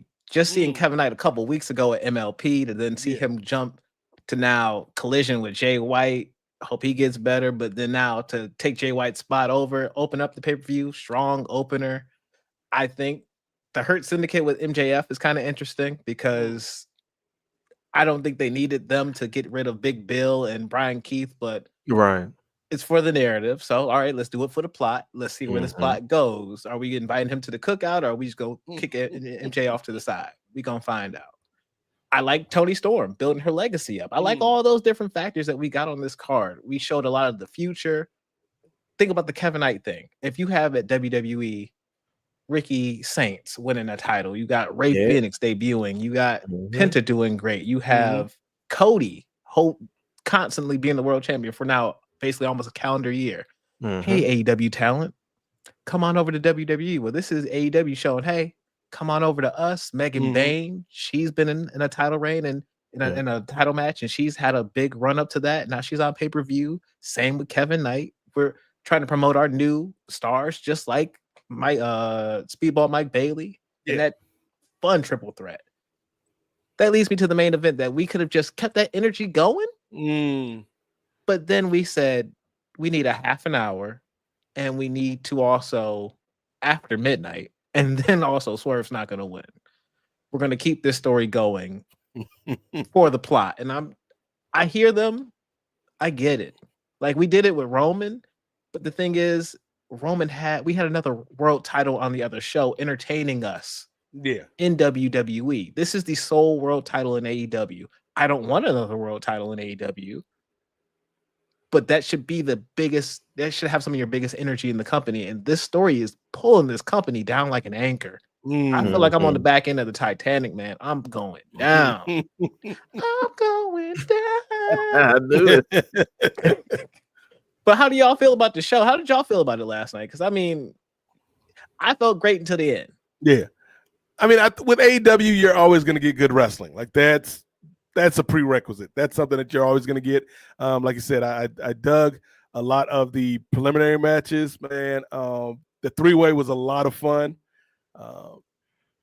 But when we get to this main event, Ray, I understand the story they're trying to tell. Like these set of circumstances are forcing Hangman Adam Page and Swerve Strickland to set their blood feud aside and become some kind of team to combat this threat. You know, I like the bit in the hallway. You know, I was talking with Andrew Thompson, the youngest in charge. Salute to the youngest in charge the other day, and we were talking about AEW.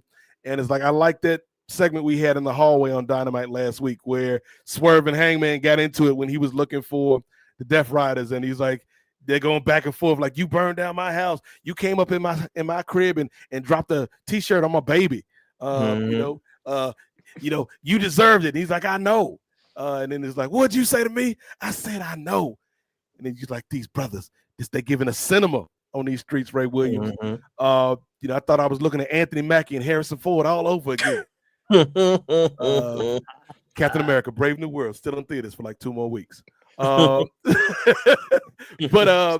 when getting the check, yeah, you know, hey, I'm you know, Chris is on the Laker payroll, I'm on the Marvel payroll. You know, cut the check, Feige. But like I thought, just the way that it played out. Because here's the other thing, and I hate to say this about Swerve and also Mox, who, you know, I like Mox. I'm not into this Death Riders thing, Ray, but the match preceding what went down with the Young Bucks, it was okay.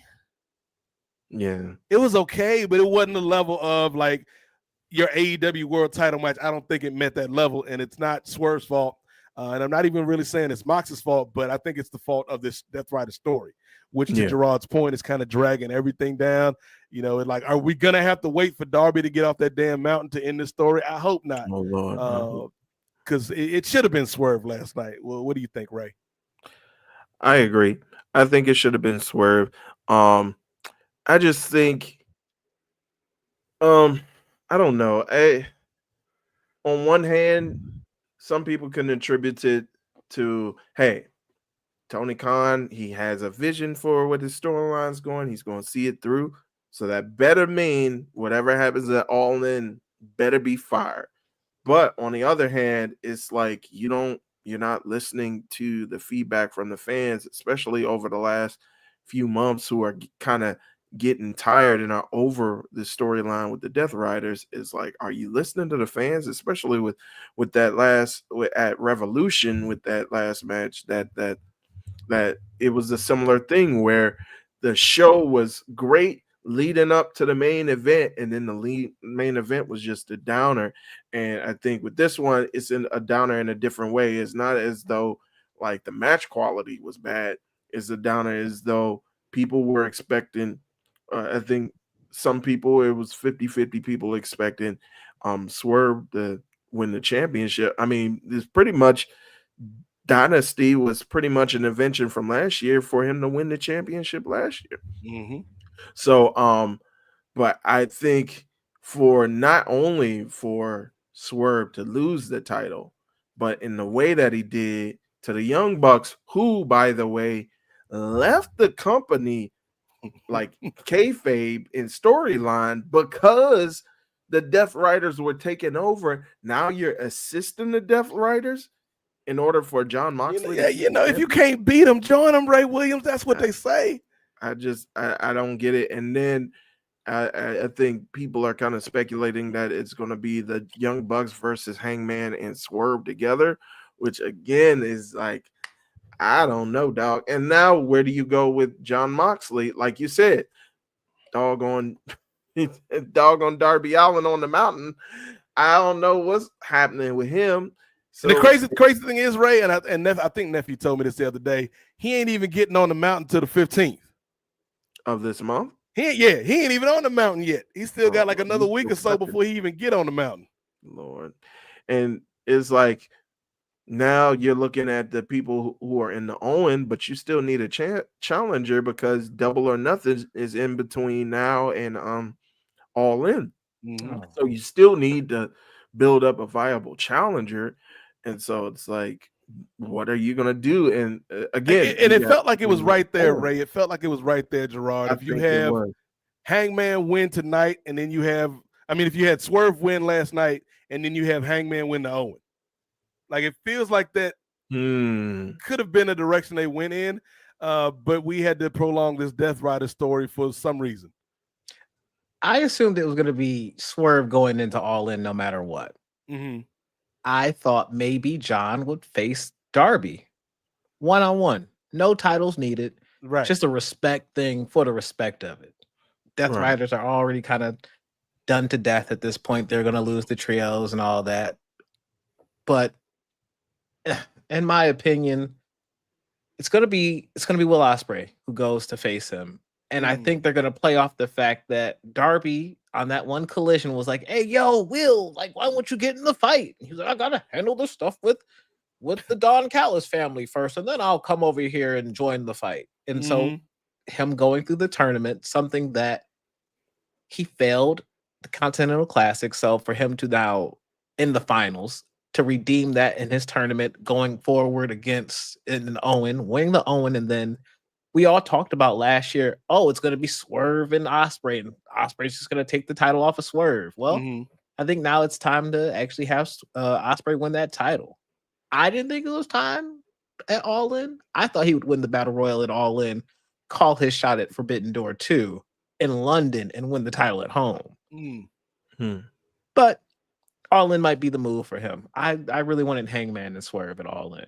And as a live show attender I already got my ticket for All In Texas. I bought that last year. I feel less excited now because of that match. Because I know Moxley, let's put it like this. I know Moxley is going to go to Texas and lose that title. But now that's not that exciting to me. Like, yeah, Roman was going to lose the title at 40, and we all knew that. But like, they made it even compelling in the match of how we got there. Yeah, I don't know if we have all those elements to make it that compelling in Texas with the 1v1 match. And from the matches we've gotten from Mox, these are not the same work rate quality matches that Mox had as a world champion in previous runs. Yeah, right. He's literally dumbing his work down. So I don't know. That just doesn't light my world on fire to see him there live defending that title, knowing he's going to lose it. Like, I don't care. I have the ticket for the Detroit show on May, I think it's 7th. I got less excited after that too, because I'm like, more Death Rider stuff in the D? Come on. It's so cold in the D. Come on, y'all. The D stands for Death Riders. For real. For real.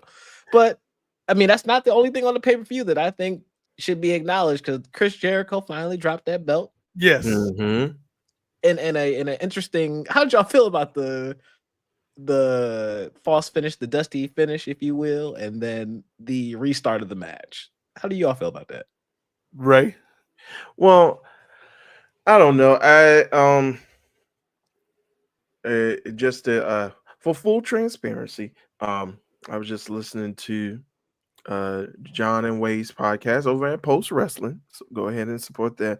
But their recap, their post-show recap, and it just seemed as though I think it kind of fell flat with the crowd, and I don't think they understood what was going on, kind of like with that, and then with it being restarted, I don't think they got enough behind the restart. I think at the end they popped for Bandito winning the belt, but I just think, it was from all intents and purposes, I heard it was a really decent match, especially Jericho. No matter what you think about like just the stuff on his podcast, or where he was on January 6th. But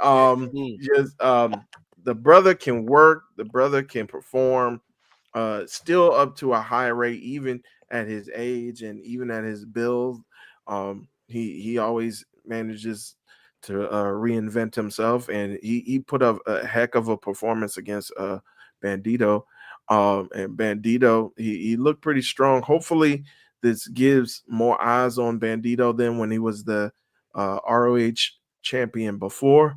But I don't know, man. I don't think the finish, like the false finish, went as they intended it to.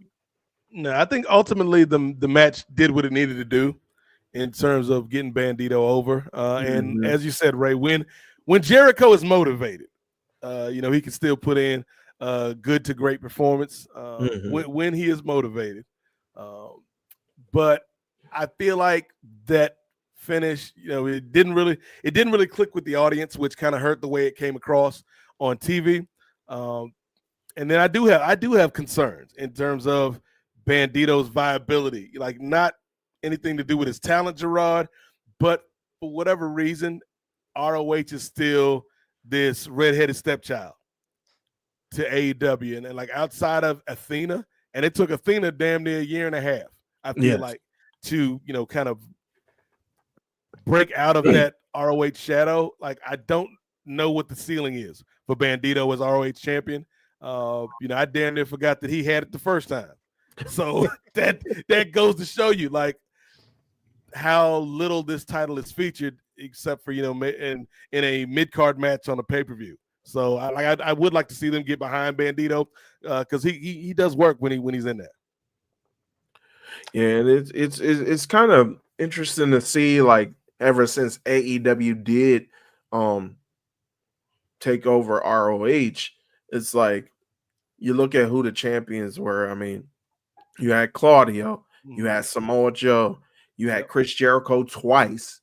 I mean, you had, I think, sprinkled in there, I think you did have of course Mark Briscoe, which I think was well deserved and well earned. I think you had somebody else in between there. The Mad King. Oh yeah, Eddie Kingston. But it just seems as like the majority of the champions has pretty much just been like bigger talent that AEW guys that need something to do, like mainstays on AEW, and not like fully fledged ROH guys. So I think one thing that leads to that kind of label of being the redheaded stepchild, Nate, is just them not having any identity and not like having any clear outlet for their product other than being online. Is like you can't find it anywhere, like except for on the Honor Club on their website. Like you can't just turn it on the television. And it's like, how can people get behind this if they don't know where to go, or if it's stuck behind a paywall?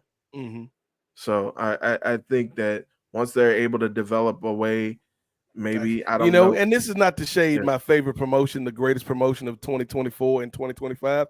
How is Wild Women of Wrestling have more visibility and viability, Gerard, in 2025 than ROH, which is owned by AEW? Like, it feels like they are not maximizing the potential of this brand. Like, yeah, granted, you may not be able to work out a deal with Warner Brothers to get it on Max, but there's got to be a better way to showcase this program and the talent.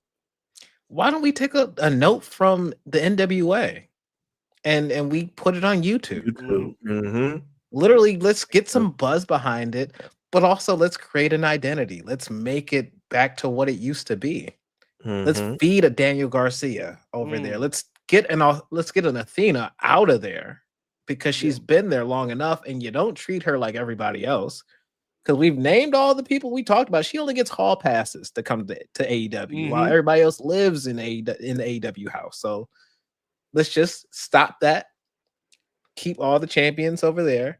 Create an identity. To me, ROH had the perfect moment that during the first Chris Jericho title reign, if Daniel Garcia would have took that off of Chris Jericho by the end of it, broke away from the JAS, and then just kind of did his own thing on ROH and kind of built that up as his brand. Yeah. And they let him work on his promo work. They let him grow more as a overall talent. And they picked some other people who they want to do that with and build it up. I could see that.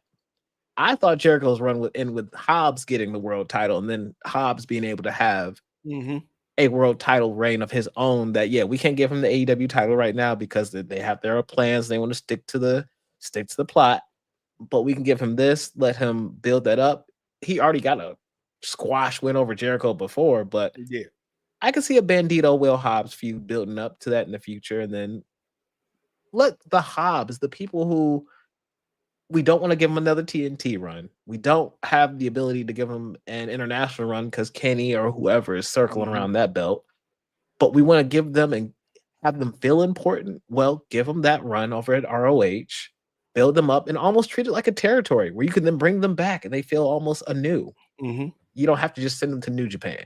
Send them to ROH, but give ROH some type of spotlight for the public to see this, because I don't have Honor Club, nor will I. And I'm gonna keep it a buck with you as a live show attender. When you're putting ROH, I don't know if they're still doing that. Haven't seen a show in a minute, but when they were putting ROH behind Dynamite, behind Collision, the last Collision I went to last year, there was a ROH taping after. We stayed for the Gabe Kidd match and then we left. But there's nothing else that grabbed our attention. And why did Gabe Kidd grab our attention? Because he had the Bullet Club War Dog stuff going on. He was calling out Kenny Omega at the time. And so they were already building towards Wrestle Kingdom. Give us an identity with ROH for NXT took a time away from the spotlight, built it up from a game show, a trash brand, to make it the hottest thing in WWE from basically 2014 up to 2019 when they start rivaling with AEW.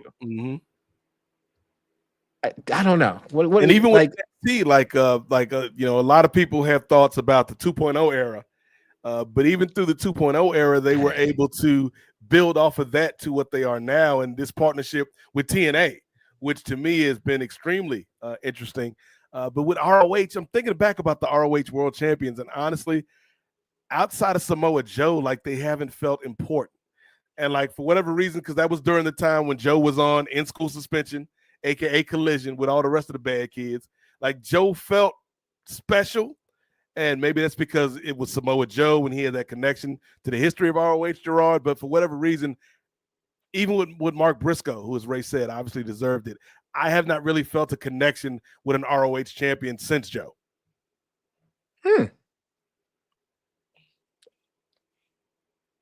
That's not a bad point. I mean, when you really think about it, we feel excitement and joy for the people in AEW winning. Yeah, Eddie Kingston, but what ROH wrestler on their own ROH journey with history has then made you feel this excitement, has made you feel this joy behind them winning that championship? I think you need to isolate it on that brand long enough to then build those characters, because it's basically now it's AEW light. Yeah. And nobody wants AEW light. Right. Nope. And that's the thing too. I think people got behind Joe because, of course, the aura behind Joe, and like you guys mentioned, the history that he has with the company already. But also, this man is always looking to kind of reinvent himself and mix up his character. Like when he had the whole stuff going on with the King of Television, and he was doing that stuff with the TNT title as well. Like, this brother is on just a different level. And so I think you could put him down there and he could be like the shining star of that. But who do you have beat him to kind of get some of that shine and become bigger? We kind of just, we didn't who ended up beating Samoa Joe? Was it Mark Briscoe, or did Mark Briscoe beat So I also Briscoe beat Kingston, right? I think so. No, I swear he beat a heel. Kingston wasn't a heel. Yeah, he did beat a heel. It's a problem that we can't remember. No, Kingston lost it, but I don't know who Kingston lost it to. Did Kingston lose it to Eddie? And to Mark? I think. Am I wrong? Was it not a heel? Let me go ahead and do my producer. Effort that information. Yeah. Let's keep it going. But yeah, I was just saying. Yeah, I mean, that's bad that we couldn't remember off the top. Yeah, they just got to find, like you guys were saying, they just got to find who they want to put. I think Hobbs is a terrific choice. Yeah, Hobbs would be great. And then like you're saying, Gerard, let that be where he cooks. Like build him up, establish something in ROH. And then if you want to bring him back periodically to AEW, that's fine. But you have to establish these characters first. And then one last thing, to just give it that boost. Because what gave WWE a big boost in 2022? Oh no, it's Hunter behind the wheel now. Oh, he's driving the ship. Put Brian behind the ship. ROH is one of the spirit of ROH. Put Brian behind the ship. Let him do some of that creative. He's doing it on SmackDown back in 2021. Yep. Let him do that creative on with them and see what he can build. Let him build Daniel Garcia. I think that's build up Hobbs, all of them. That's a problem that myself and others pointed out back when the acquisition first happened, Gerard, when TK was like, I'm going to be booking both shows.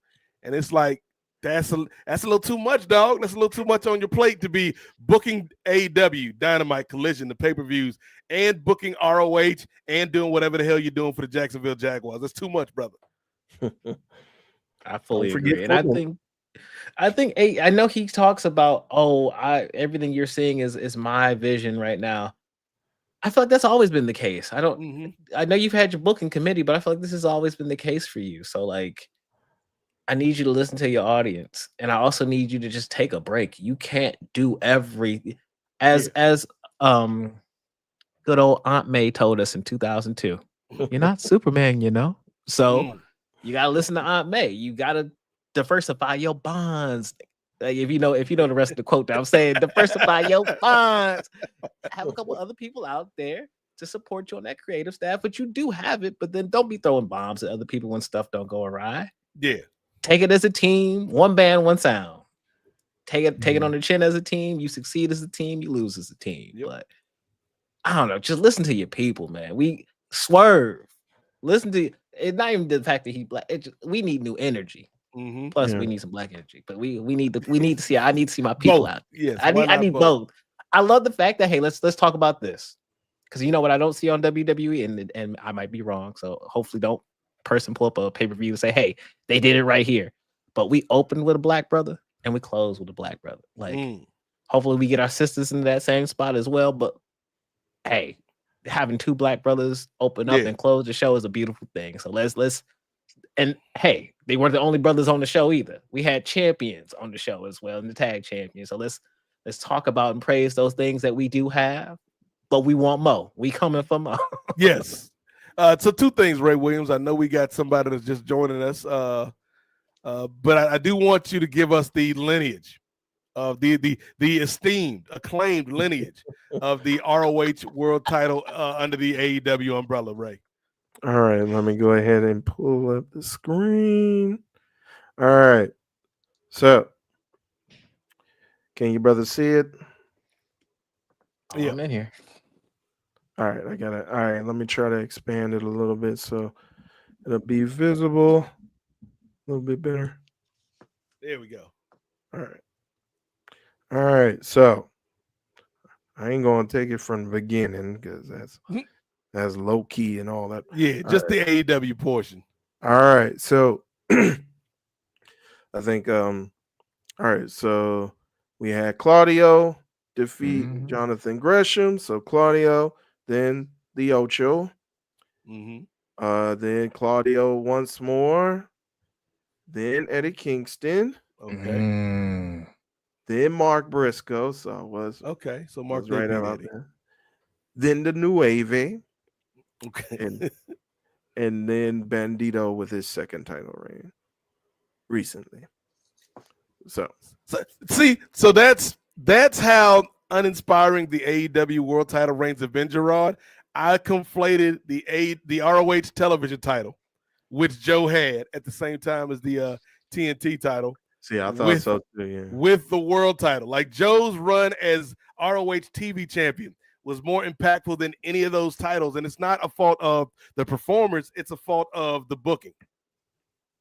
If you go back and look at my face, I'm like, he had the ROH title, dude. That's crazy. I was like, dang, I really did blip out for ROH at that time. Felt like I got caught up in Thanos' snap for a second. Right. I came back like, oh, we good. It was a sliding door situation, brother.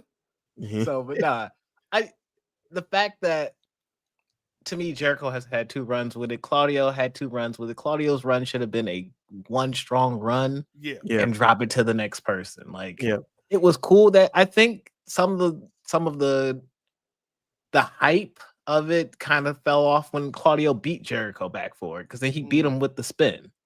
And like some people, I don't think the spin is a good move for somebody to be tapping. And then Jericho had to go online and be like, well, the velocity of it in your head and the brain and blood, you really could go get spun yourself. And I bet you'll be tapping too.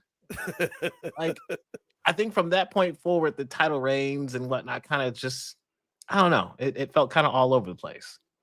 I remember the Claudio stuff now that you talk about it. I forgot Jericho beat Claudio for it. It was during the time they had the JAS BCC feud.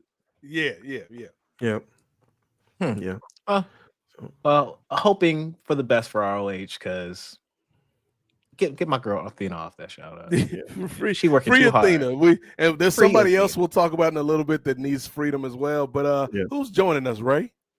Well, Brother Gerard, you talk about those title ones which were uninspiring. Well, we have a very inspiring brother who's returning. He had to go ahead and teach the future, because the youth are the future. So teach the truth to the young black youth. Indeed. I'm not sure the makeup of Chris's classes. Rejoining us is Brother Chris Ely. Yes, Chris, welcome back, brother. Thank you for teaching the kids, man, the future of America. But Gerard has joined us in your absence, and I know, Chris, Gerard, much like Ray and myself and the people, are waiting to hear how much you love the Jon Moxley Swerve Strickland match and why that was the right decision from Tony Khan, brother. Yeah. Well, if you're waiting for that from me, then you're gonna be waiting a little while, man. You'll be like that little kid in those drug PSAs from the 90s, where the voiceover guy would just tell your little brother you were out doing drugs and why you couldn't pick them up. I can't sweet that lie to y'all like that, man. Tony Khan is on something. I don't know what it is. Allegedly. Maybe he's high off life. That was the dumbest decision I've seen in quite some time. This was a Vince McMahon decision. It tainted the whole rest of the show, and the show was okay. It had very high moments, right? If you ended the show with Swerve winning, it's easily a thumbs up show. But when you don't end it like that, you got to give it thumbs in the middle or even thumbs down, man. That was just boneheaded. It reminded me of Vince McMahon's stubbornness in the 2010s. Every once in a while, he'd make a good decision, like that 2011 Money in the Bank pay-per-view. Still my all-time favorite WWE pay-per-view. But yeah, this was ill-advised. Tony Khan has to stop this shit, man. You had me sit through a 10-match show, including a pre-show, with a lot of unnecessary stuff on it. I always like seeing Action Andretti and those guys. So I mean, but it's still, they were nothing matches that weren't moving anything forward. And you had me sit through that crap. You had me sit through a Chris Jericho match, and it wasn't a horrible match. Chris said, and I took that personally, Tony Khan. Right. It was what made that Chris Jericho match was they gave it a fucking dusty finish, man. Like what was Tony Khan smoking last night? Allegedly. Allegedly, I'm not putting anything on it. I mean this euphemistic. You know what I'm saying? We ain't to the point where we got a good legal team on our side, Chris. Right, yeah, I mean it euphemistically because it just makes no fucking sense to me. I really didn't understand the booking of that show. And if you keep doing shows like that, just me myself, I will not watch. You know, that's what happened with me with WWE towards the end when me and Nate first started this venture about 2017 circuit. First started it with post wrestling. Let me clarify that. When we first started this venture, and I just wouldn't watch WWE shows a lot of weeks because it just was unimportant. What I would do is I would tape the shows, or I would watch the YouTube clips, and then I could speak eloquently to the points when, as an analyst, when I was doing my analytical work. But I don't want AEW to turn into a show where I just watch clips of it, because it's these wrestlers put in work. Swerve has made him Swerve, unlike members of the Democratic Party. Swerve understands the social media era. Okay. He understands getting his name out there. I'm not a big fan of Lad TV, but doing that show does mean something to people who watch that show, right? Swerve did that show. Swerve, you see Swerve doing the Breakfast Club. Don't like the Breakfast Club. We know about your history with that man, DJ Envy, Chris. DJ Envy, all those bastards don't really like those brothers, but they are culturally relevant. Yeah, Chris is more of an Angela Yee fan. Yeah, I did like Angela Yee, but you know these like Swerve understands the pulse of the culture, right, more than any wrestler on AEW at the moment. I think he understands it better than most wrestlers outside of Cody. You need to give that man the flowers. The only way TK can right this wrong, and he's not going to do it, but the only way he could right this wrong is on Wednesday, opening the show with Swerve beating Moxley for the belt and just calling it a fucking day. That's really the only thing he could do. But Chris, we gotta wait for Darby to get off this mountain so he can beat Mox. No, fuck that. Darby Allin, you decided you wanted to climb on Everest. I got no time to fuck with it with that shit, man. I appreciate it. I even respect it on a meta level, but there's wrestlers who care about winning that belt. And by winning that belt, I mean being given that belt by the promoter. They care about that stuff. And you're over here climbing Everest and shit. And for whatever reason, TK cares about you planting an AEW flag on Everest. I guess random citizens that aren't Sherpas are gonna just walk up top Everest and see the AEW thing. Ain't nobody gonna see this, man. Yeah. Like this is a fool's errand if you're doing it for that reason. If you're just doing it for personal gratification as an ego trip, do you, bro? I'm not saying that, but as far as a wrestling fan, I want to see wrestlers who compete on television every week get the prize of the title and do the shows and media appearances that they need to do. Swerve has passed every media test that's been put in front of him. For him not to be I was ready to compare Swerve's second AEW title run to Bret Hart's second WWE title run, because that's the title run that put Bret Hart on the map, not the first one. The first one he won in Saskatoon, Saskatchewan and it was during a transitional period. The Right. second one he won, it was like, okay, you, Lex Luger, we like Lex Luger, but Brett, you're clearly more over than Luger at the moment. Mhm. So you're going to get this belt and you're going to carry the company. Everybody jumped in the ring with Bret Hart. This was the first time Vince McMahon was on commentary. He left commentary to celebrate with Bret Hart.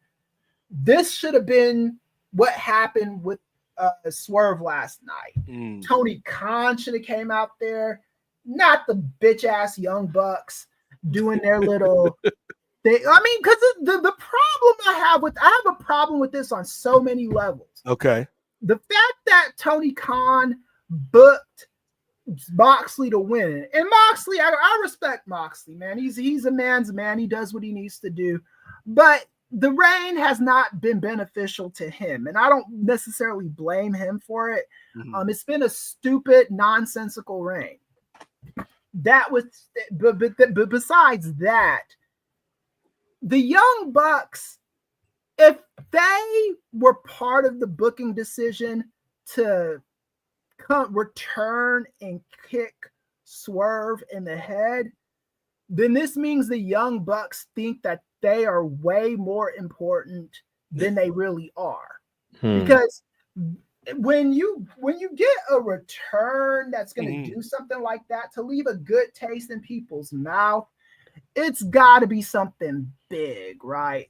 It's got to be, okay, this is Lashley's debut on AEW television, or this is Ricochet's debut on TV. This is somebody's return that hasn't been there in a while, that people have been missing and care about. Not saying people don't miss the Young Bucks, but they don't miss them enough to see them do this goofy, stupid shit.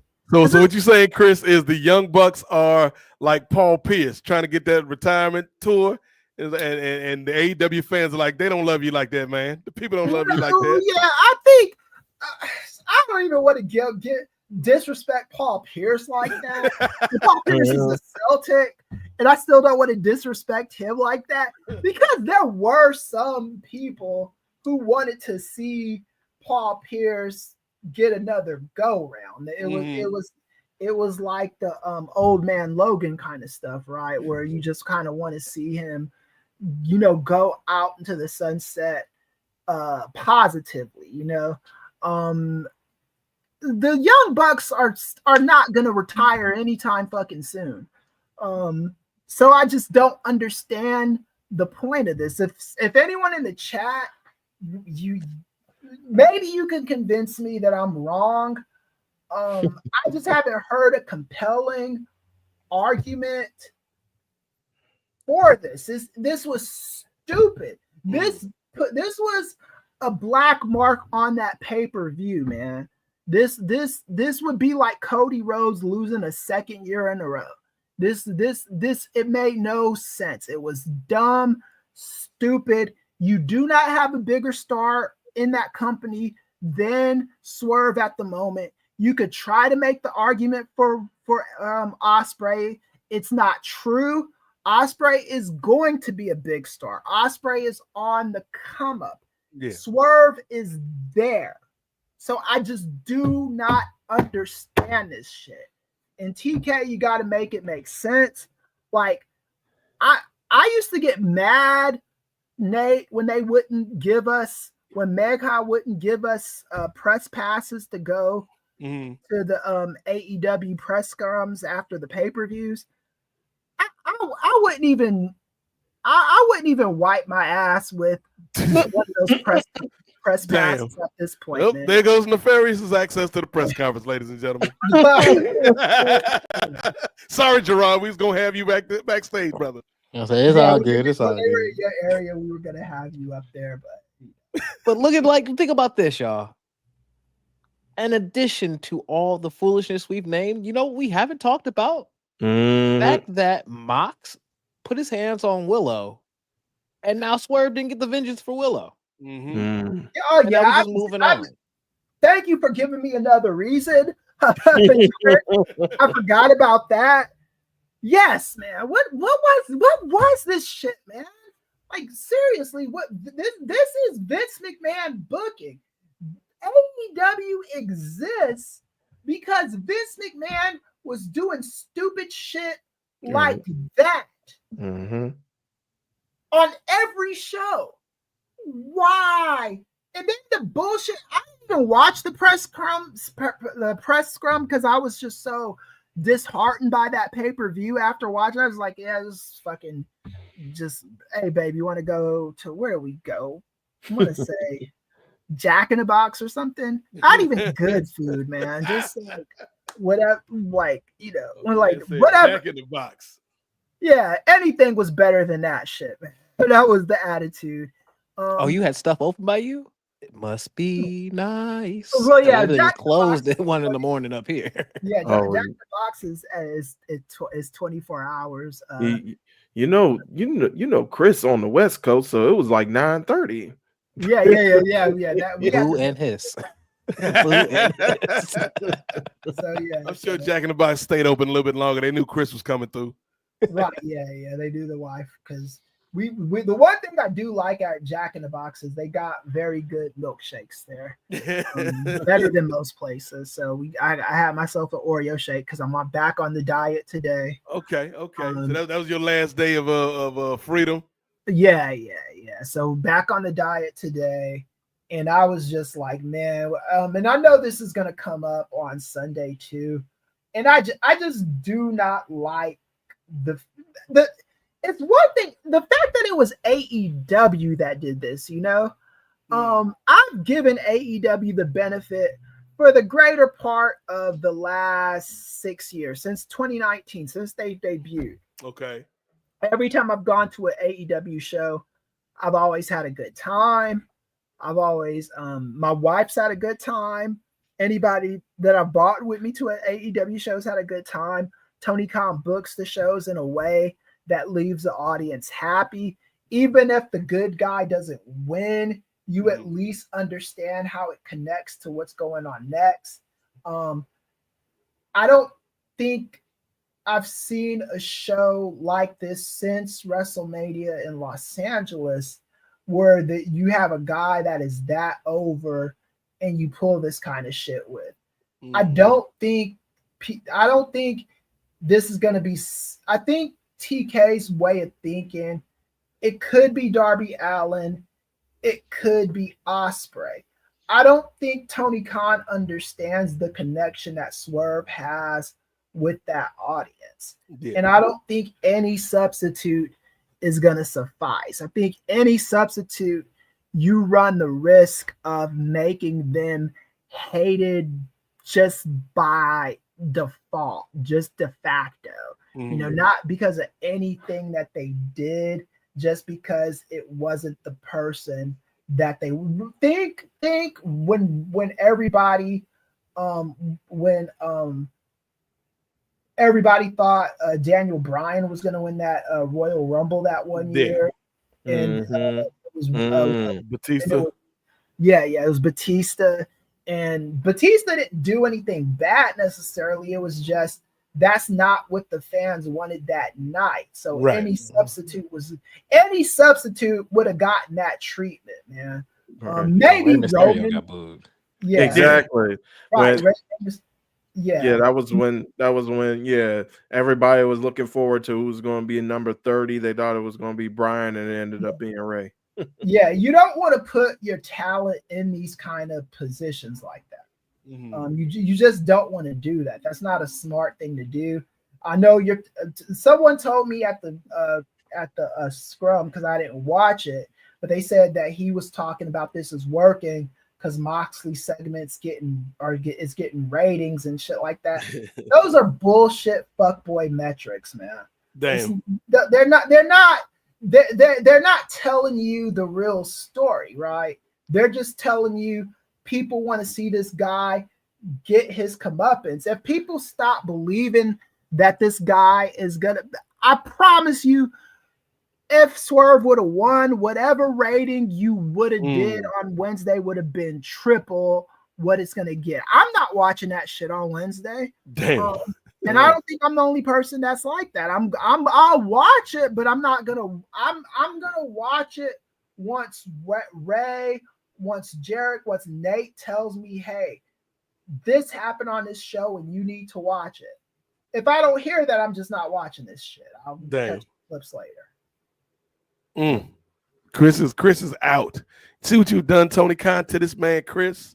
You know, he was a loyal soldier. He was somebody that was down for the cause, and then you treated him this way. It reminds me, Gerard, of another brother in the wrestling industry who's going through a similar situation, and we can transition on this one because there was a story up the other day.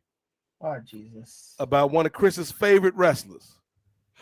This man, the Nigerian giant Omos, ain't been on WWE TV for a full calendar year, Gerard, despite going over to Japan and having some success in Japan. They brought this brother back, made him fly 18 hours across the ocean, all cramped up on the plane. You would think that they were bringing him back for the Royal Rumble, but we ain't seen this man since he got back to America, Gerard. Any thoughts on this brother Omos? Hashtag free Omos.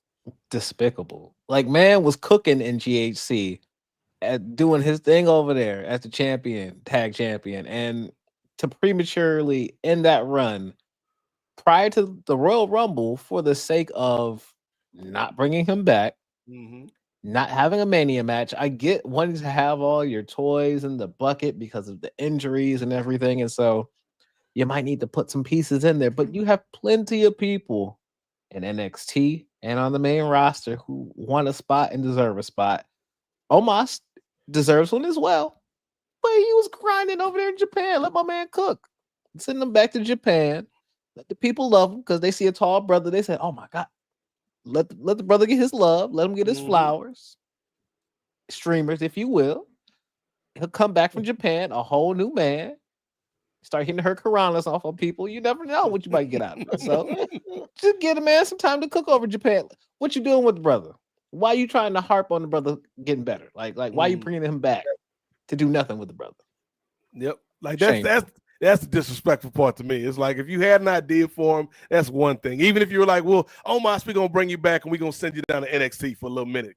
Like at least that's something for this dude. But to have him interrupt this run, like Gerard said, like, you know, he wasn't doing 5-star matches, but he was getting work. You know, he was being presented as a big deal, being presented as a special attraction, and the fans in Japan, they were excited about him.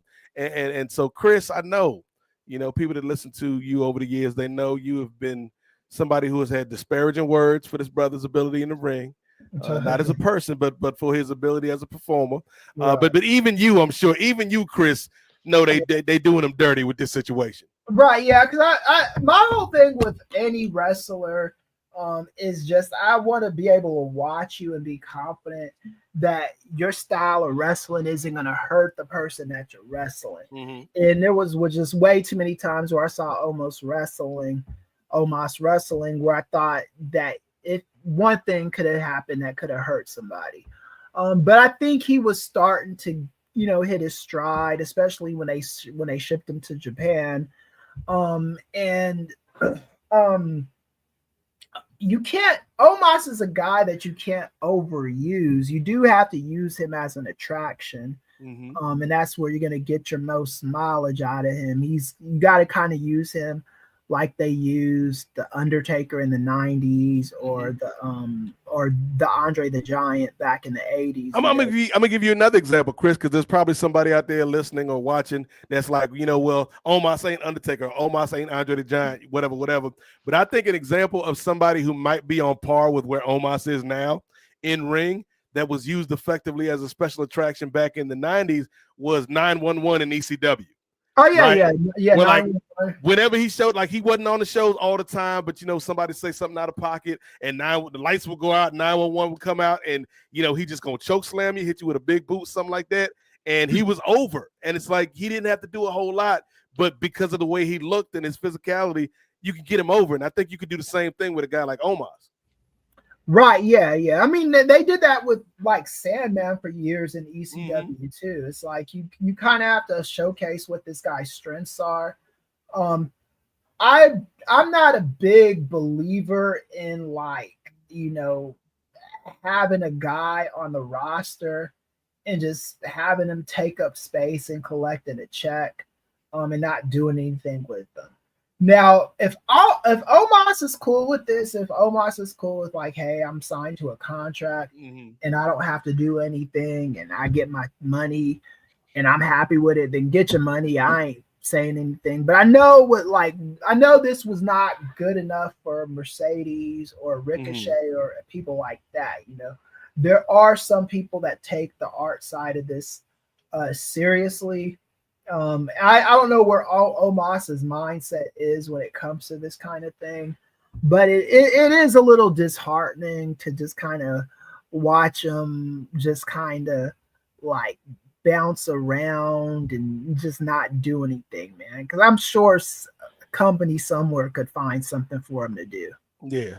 Ray, what are your thoughts on the Omos situation? And why is the camera like just stuck on me? Yeah, because you the star, Professor. You the star. You the special attraction, Professor. But Ray, what are your thoughts on the Omos situation? And do you feel like a stable with Omos, Apollo, and Obafemi could feed generations? Well, that'll be the so many drum Nigerian matches. homeland right there. Right? Coming together. Every match is a drum match. I know. Still have one of the watched worst from the things they ever mountains. did. Yes. Right. They was on the mountain with Darby watching. In disgust. Like, how did you get to Nigeria, Darby? I was hiking, man. Commander Z back. Oh man. But I think I'm kind of feeling the same way that Gerard's feeling. I think that why have him? Why bring him back if you're not going to use him? Why bring him back if you're just going to keep him in the back?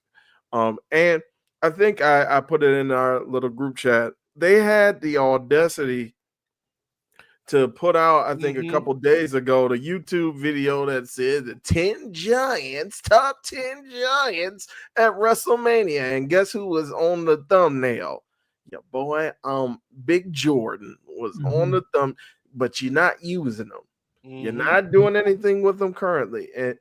And miss me with the whole, we gotta save them. We got so much stuff built up for WrestleMania. We gotta save them till afterward. Bro, you brought them back like right before the Rumble. Like you couldn't do anything with them at the Rumble. Like last year, you had him at the Rumble, and he was scaring off Pat McAfee from getting in the ring. Yep. Like, why couldn't you do anything with them? It's just like, if you're not going to use them, at least throw him back down to NXT, where he can still get like some. You can still get some mileage out of him. You can still have him wrestle, get some more experience. And what if Omos was like, because this is kind of where his character started in the first place. What if Omos was like the big boss of NXT Underground? Like if that was his spot that he ran.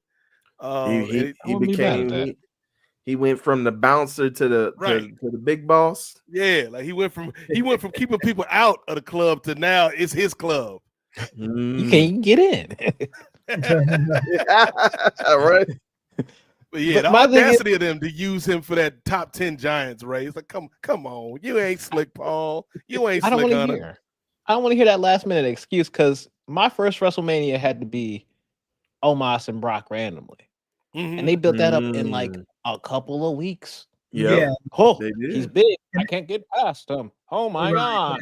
And it was all because Brock didn't want to wrestle Bray Wyatt and do any of that Wyatt family shit. And it was actually a decent match for what it was. Like, it wasn't great, but it was decent. Yeah, it was. And Brock is always good at doing those kind of matches with the giants and with the small guys, you know. And so if you could open up that opened up WrestleMania night 2 at 39. And so if you can do that, then you can do that as another opener. You give him a entertaining spot that he is a spectacle to see live. Like, he was at the Rumble in 2024 when he scared off Pat. I was there for that, and he was one of the only heads you could visibly see from where I was sitting, just cut across the entire sea of people, just this mountain of a man moving. We don't have spectacles like that in wrestling too often anymore, so highlight the man you have. Like, it's not that hard. It's not. Yeah. Finally, Braun Strowman needs something to do. yes. Let the big man crash. Omos and Braun would go. Again, like I was joking about the stable, but I think Omos versus Oba would be a fun match if you could book that properly. That's what I was saying about putting them in the NXT is like big meaty men slapping me. Them big dudes just going at each other.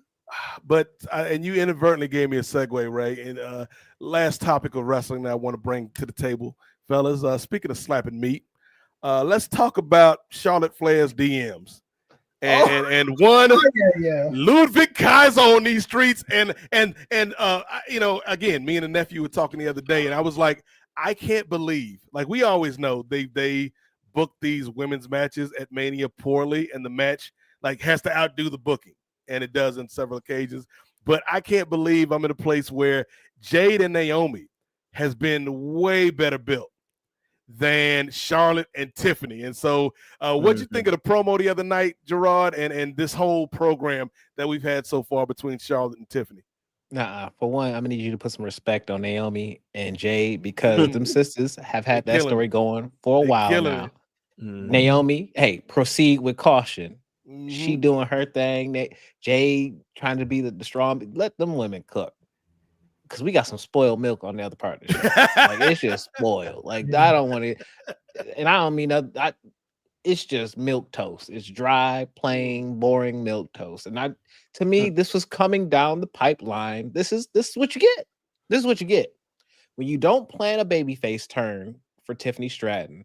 If she doesn't have that authentic crowd shift, cool. She can't be the greatest babyface in this spot, and so she's going to wane because she's also doing heelish things still. Yes, a lot of that promo on Friday, out cold.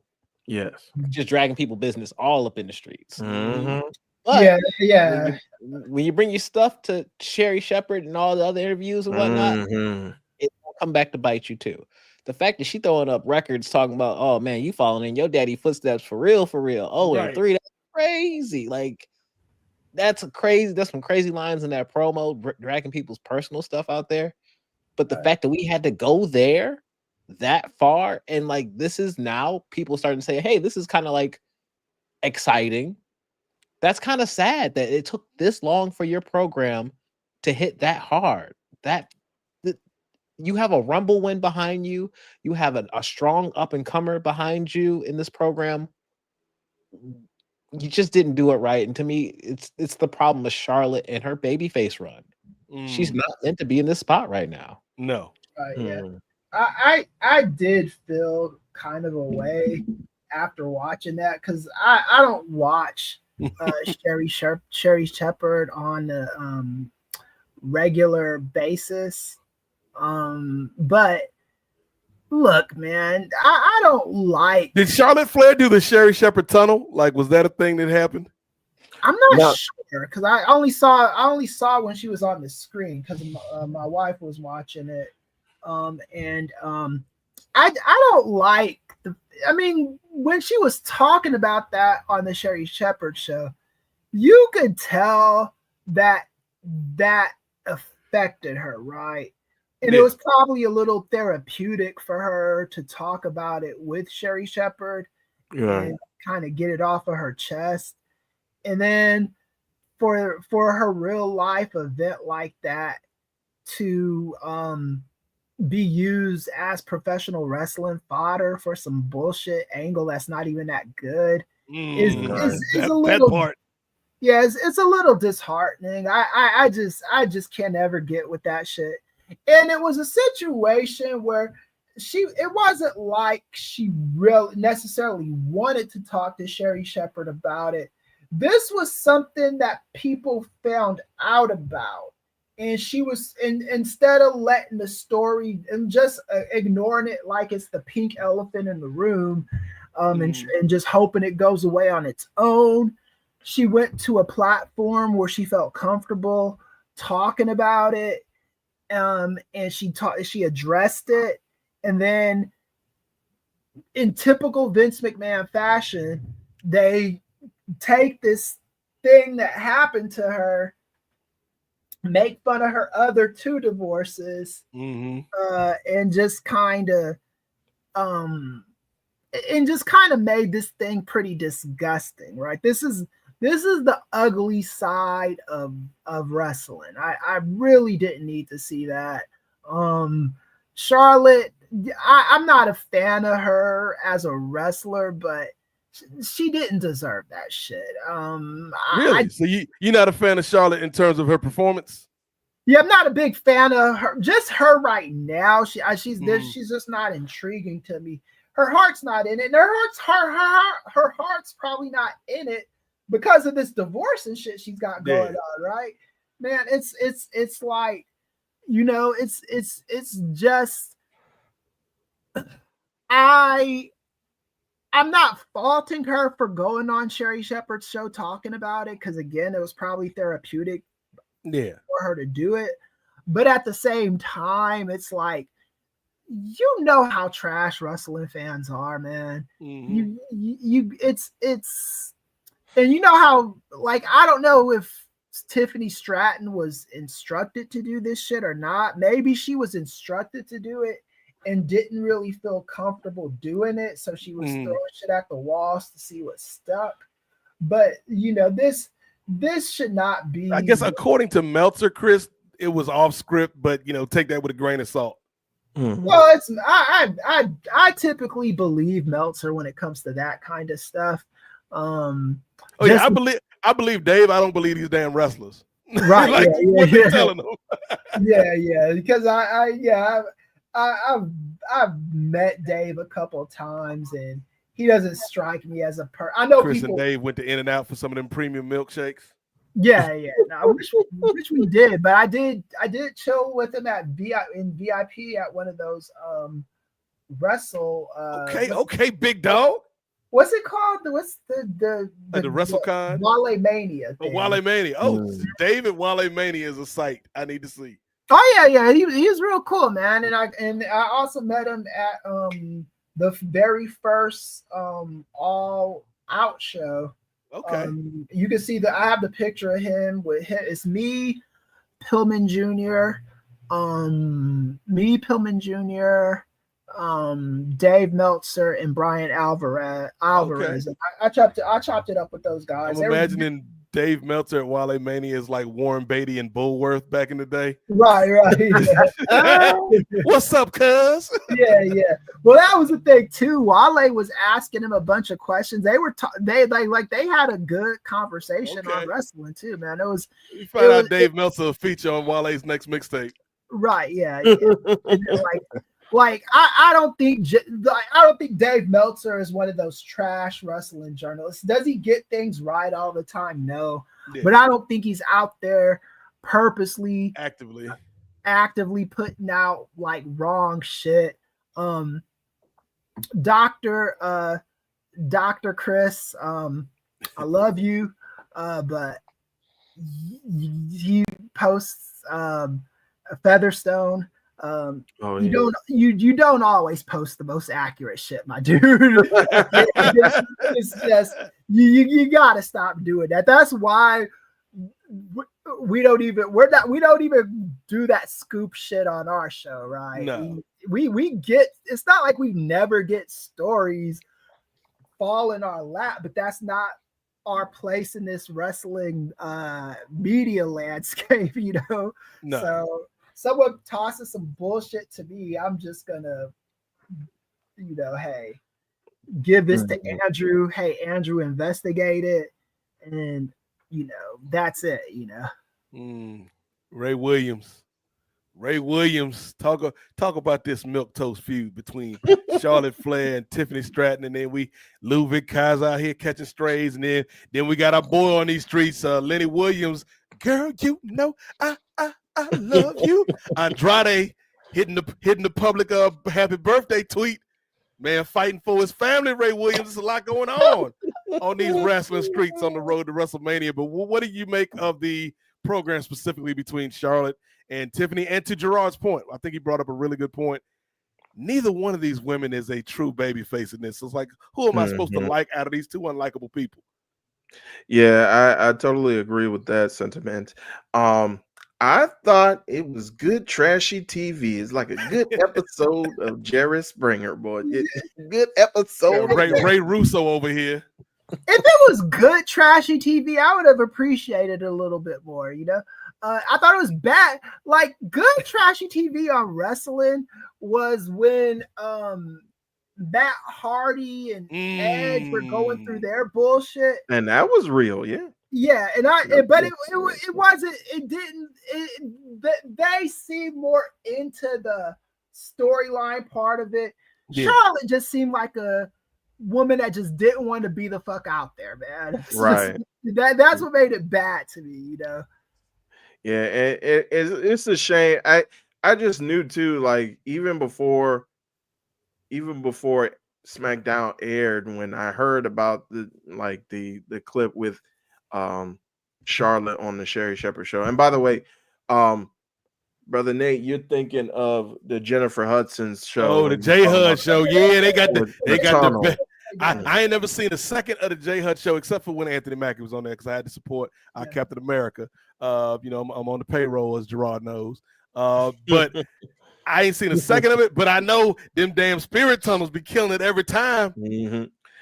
Same here. It's like I ain't seen no. I think the last time I saw an interview with Jennifer Hudson was like 3 years ago. But I ain't sat through no interview. But I know that man Chris Perfetti from Abbott Elementary was cutting up on the damn spirit tunnel. Oh yeah. His dance went viral. Yeah.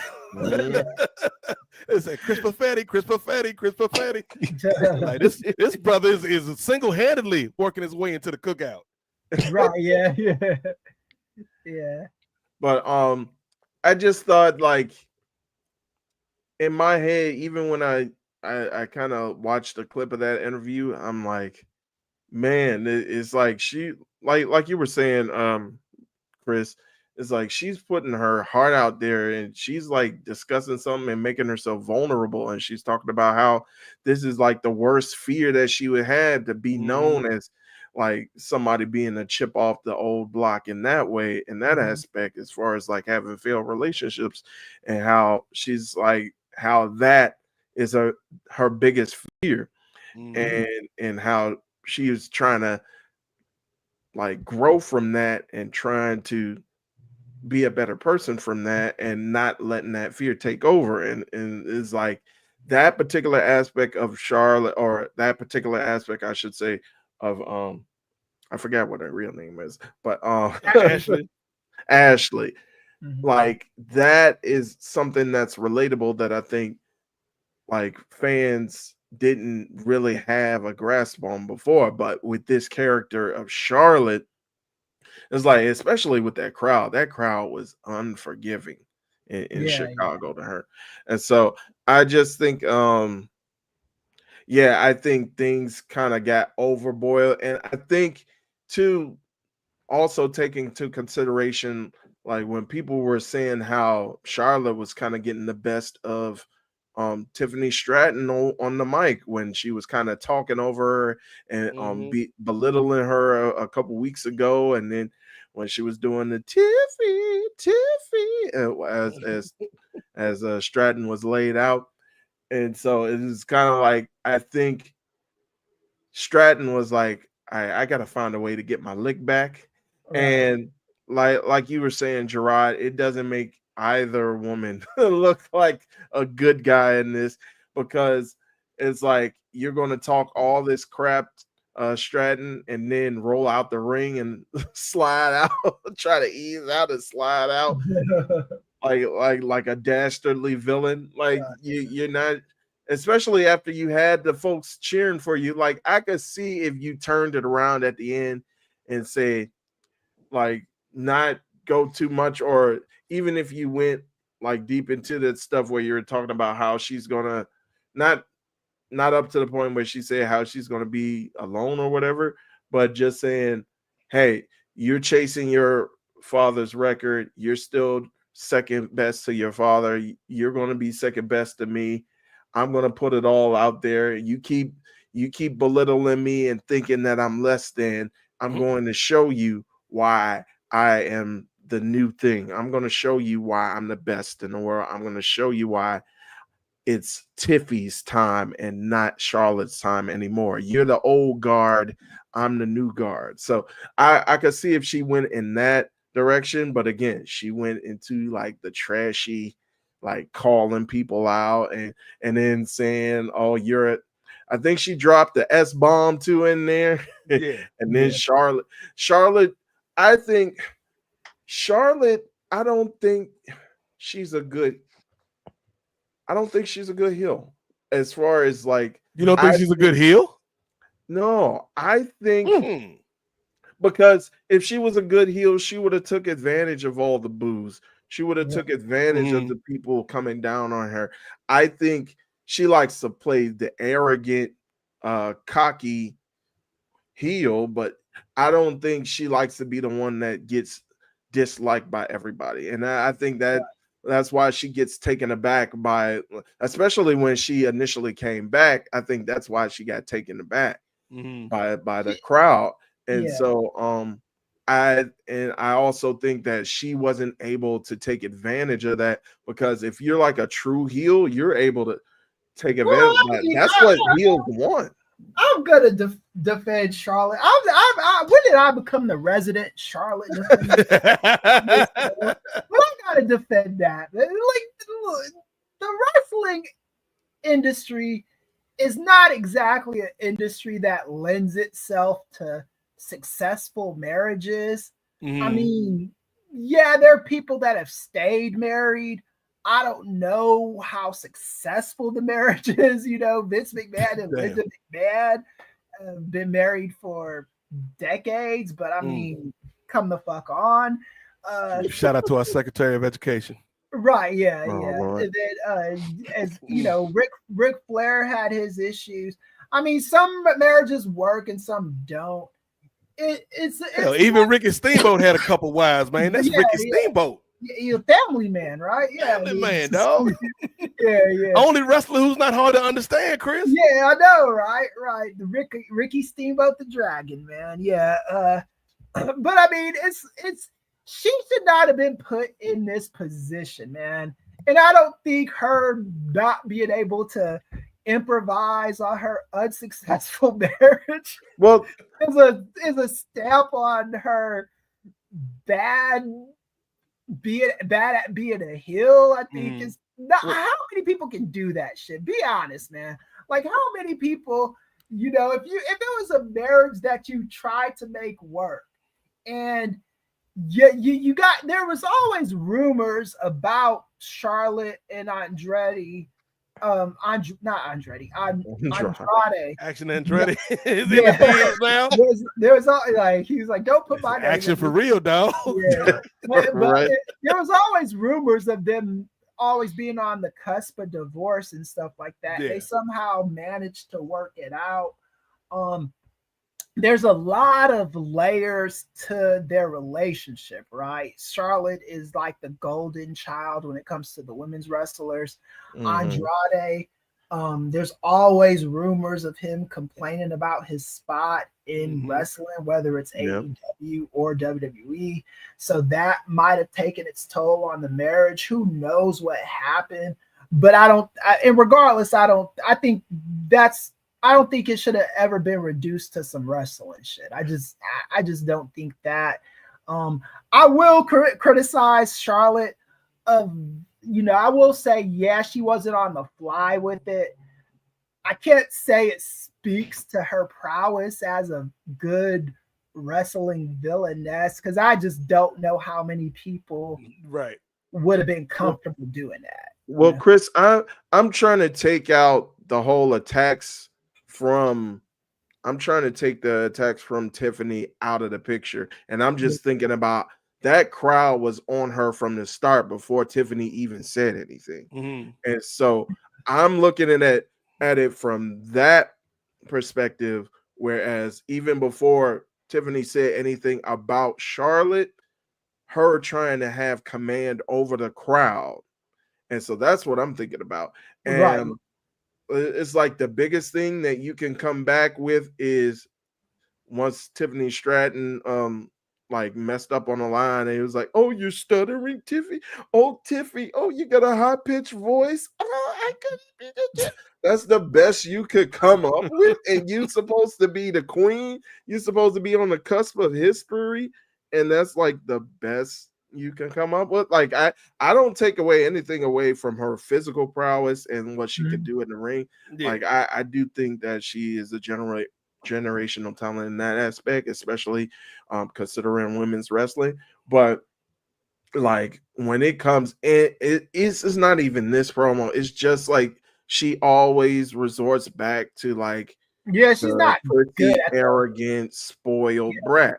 And she never evolves her character. It's similar. It's like a reverse of John Cena in my eyes. I think that's fair. I will co-sign on that. I'm not going to use that promo as a catalyst of that. But you're right. You are right about that, Ray. I think she's got to be in there with the right opponent in terms of her effectiveness as a heel. Because I think if you go back and look at the matches with Mercedes, with Sasha, like I think she was very effective during that feud. But then if you look at something like this Tiffany feud or the feud with Charlotte and, you know, my beloved queen, Nia Jax, like those were train wreck feuds. Like, and it didn't feel like Charlotte could steer the ship in the right way. And like this whole feud, like the match is going to be good, I'm sure.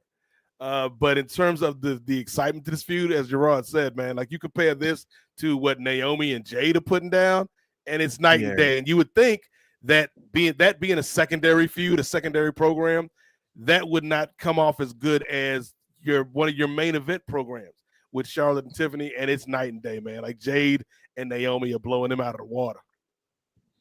Hey, since WrestleMania 16, two women are going to have a singles match, and it's going with non-title implications, and it's going to be two black women at that having it. So let's hoot and holler about that, because to me the milk toast ain't doing it for me. It's bland. There's no meat behind it. The intro, her sitting over her while Tiffany's looking up kind of at her but not really at her.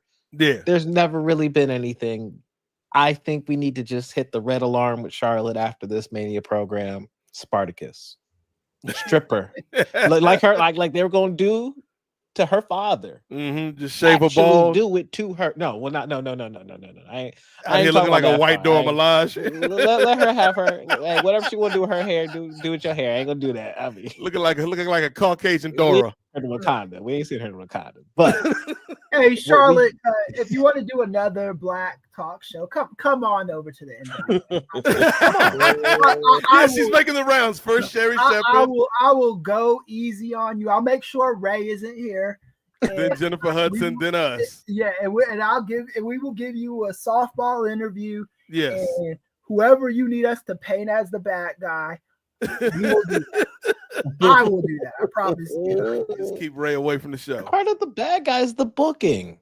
Yes. Why is she the only person I'm watching live come out at the Royal Rumble during the Royal Rumble match to fireworks? Your promos, your entrance, that energy is causing some of the fans to lash back at you. Right? Yeah. I mean, it is, and you can't actually compare this to Cena energy, because this is the booking that Cena got for a long time, where the fans were kind of rejecting him. Immediately put in the title shots. Yeah, and he wasn't necessarily asking for it, but this is just where the company saw him. And I think that Charlotte is just that person that they see like this, right? She is a reliable hand for them. You know, she's somebody like and they've got a few of those women's wrestlers like that. They don't have, well, they probably maybe Bayley, Charlotte, and Bianca, and that's probably it, you know, that they can just always count on, no matter. I throw Rhea in there. Yeah, Rhea, you could put Rhea in there. But yeah, that they could just count on no matter what, you know. And I think Charlotte is just what they look at and see as the prototypical women's wrestler, and she's gonna always And be Becky, whenever Becky comes back, she's in there. Becky's in there too, but Becky is enjoying free agency. I think she's just chilling. Like, look, Seth, I've been carrying this load long enough to go out there and do our family name good. You seen what they done to poor Omos? Yeah. Wouldn't let that happen to me, Seth. That's your Irish. That's my Becky Lynch. Faith in Big Order.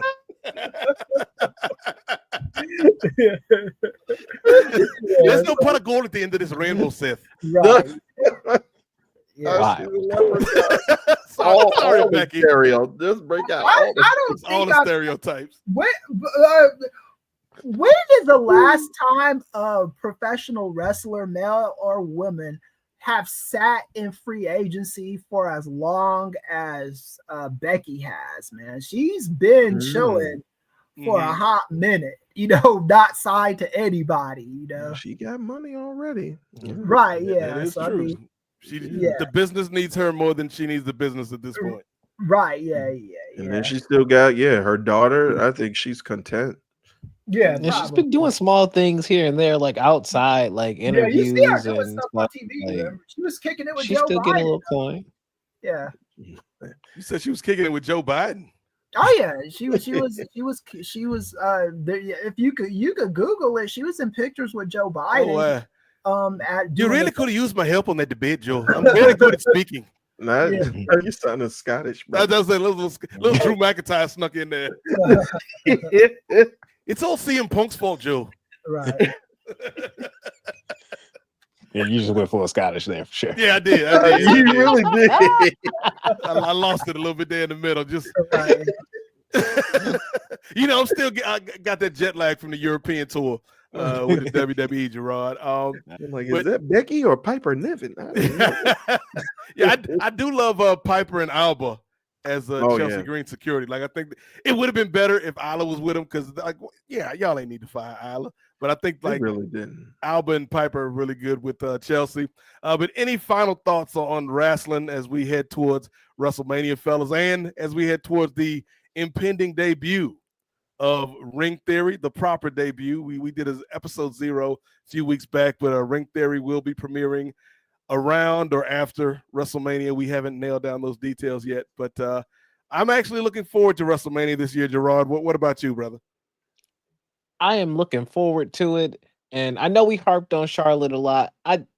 Girl, just rebuild yourself, Spartacus style, Gladiator style. Go start from the pits, just work your way up. Go get that U.S. title, and just build a connection with the fans. But I'm excited to see where we land with Cena. Does Cena get 17 at Mania? Where does the story twist? Where does it turn? I'm sure he's losing. But with that being said, I'm excited to see this triple threat. I'm excited to see both, not only the men's, but also the women's, because that's going to be a really good match between Rhea, Bianca, and Io. Yeah. That's just going to be one of my top matches, I'm sure of, by the end of the weekend. But I'm also just excited. I'm going to be hitting the TNA show, the Unbreakable show that weekend. I'll be hitting the SmackDown Raw and the NXT show. Okay. I'll be at West Side Guns Heels Have Eyes show that weekend as well. I'll be at Wale Mania. I'll be at hanging with Dave Meltzer. Nah, he had a steak dinner. I was thinking about it, but nah. Yeah. You can eat at what's that cool place? Texas Day Brazil. And I was like, not for $200. I'm sorry. How much was it? Well, how much was it? 200. Yeah, like for the food, I'm like, that's probably worth it. But like, right. I need to also conserve energy mentally. That's gonna be a lot that weekend. I mean, also hitting WrestleCon and the Mania thing, the WWE World. I personally wouldn't want to go to WrestleMania filled up on steak and shit, man. That's not a good WrestleMania day meal. Yeah, I feel that. For me, man. You need something light. That's how you end up in the bathroom during the first match. Right, yeah, exactly. I mean, when nature calls, Ray. Downtown Brown don't use no outside toilets. I am a poop at home kind of guy. I do not do that. Them toilets cannot be trusted. No, especially not a toilet that's been used by hundreds of thousands of wrestling fans. In a rush to get back. Nah, Yes, I'm good. I feel sorry for the janitorial staff at the stadium. Yeah, no. So, but no, I'm very interested to see the show in the stadium. I've never been to an enclosed stadium, and I think that's going to be a very interesting vibe. Because I mean, SoFi is not fully enclosed, and so the sound escaped the last time. I want to hear those big WrestleMania crowd sounds, and I'm gonna need them to drop those prices because from the look of it, it's not gonna be that highly attended. So we all need to scream even more. But how about y'all, brothers? We got Jenny and Gerard from the network that will be in attendance at WrestleMania. So maybe we'll get Jenny on Ring Theory once y'all get back to give her experience at WrestleMania. But Ray Williams, what are your thoughts on WrestleMania? And are you excited, man, to see this? And will you be eating a steak at home while watching WrestleMania? Yeah. Well, I am. I'm still a little bit excited. I just want to see where things go with all the big style matches. And no, I won't be eating a steak, but I do know Texas de Brazil do have a very good salad bar. Yeah, with some smoked salmon. Great. Okay. The meat options at Texas de Brazil are very, very good too, man. Yes. Delicious. But anyway, they're not a sponsor, Ray. You ain't gotta hype them up like that. I know. Not till they sign the check. I know. we talking about the athletic greens. I want that Factor sponsorship. I'm trying to get some free meals. But yeah, all the big matches I'm kind of looking forward to. The triple threat with Punk and Roman and Seth. I'm really looking forward to that, and I want to see how that works out. Especially with now the favor has been revealed. So we'll see what happens with Paul Heyman being in the corner of Punk instead of Roman, and am looking forward to what's going to happen with John Cena. I believe he's going to win, but we'll see what happens. And how the lead up is going to be built up with The Rock. When is The Rock going to be a part of the build up? Is he going to be a part of the build up, or is he just going to show up with some tearaway pants and a flamethrower for some reason and then just help out Cena? I don't know what's going to happen, but those matches, the women's of course, like you guys were mentioning, just the best build I think in the last and it was so lingering too with the bill with Jade and what happened to Jade, like who shot Mr. Burns. It's like it was just leading up to and they could have went anyway, and we kind of discussed it on NWA podcast for a couple episodes as well. Like they could have went any direction, but I'm glad they went in this direction, and I'm glad that it's playing out because it's been a great build and it's been a tremendous thing to see Naomi's character develop. So I'm looking forward to see where they go with that. So yeah, all pretty much the big time matches I'm really looking forward to. Not really looking forward to the women's championship triple threat match that much, unless Bianca ends up winning, which is always good. Yeah, I'm kind of excited. It's like I'm a 7 out of, brother Nate. I know you're mainly the 6 out of 10, brother, but I'm a 7 out of 10 as far as my excitement for this upcoming. Just your lack of respect for main event Jey Uso and Slim Walt on these streets is disgusting, Ray. You mean curtain jerker Jey Uso? I mean, he kind of like, you're a little too young for this, but Chris, no, he kind of like the Kiss Demon, where every match the Kiss Demon was in WCW had to be a special main event. That's what Jey Uso getting at WrestleMania. It's a special. It happened first, but it's a special main event, right? Go ahead, brother. Oh, you go ahead. I was just gonna say I don't, and I mentioned this before in NWA as well. I don't think it's a bad thing that he's the first matchup. I think get the crowd hype, and I think especially Hopefully he wins and they don't pull a swerve, literally and figuratively. And I said that Jay wasn't going to main event. I did say that on the NWA podcast last month. I said once I knew it was CM Punk and Cena, CM Punk, Rollins, and Reigns. I said that's what's going to be the main event and it is. And but Jay won Royal Rumble, Chris. Yeah, that's true. I do hate when they do that shit. I'm one of the people who've been vocal about that since shit, man. This is going back 10 years probably. Because they've always done this. They've always said they main event. Stop saying they main event WrestleMania. Just say they're gonna be on WrestleMania. Just say they're gonna fight for the world title at WrestleMania, and that's true enough, man. But I must say, if I'm grading Cena's heel turn, I'm still I'm struggling if I give it a regular C. Damn. or a C plus maybe. Yeah, I might be able to even be talking to a C minus. This has not done it for me. It hasn't. This motherfucker comes out after the heel turn. He comes back out after a couple weeks to that same whack ass face music, wearing the same Fruity Pebbles shirts. Then cuts a crybaby promo in the ring. This his is music. music. I created voice on the song. If you're gonna turn heel, you got to do it all the way. You can't do this kind of shit. It's for this reason that I'm almost on Team Jarrett with this. That I could see. I could see WrestleMania being his last match. I could. I don't necessarily think that.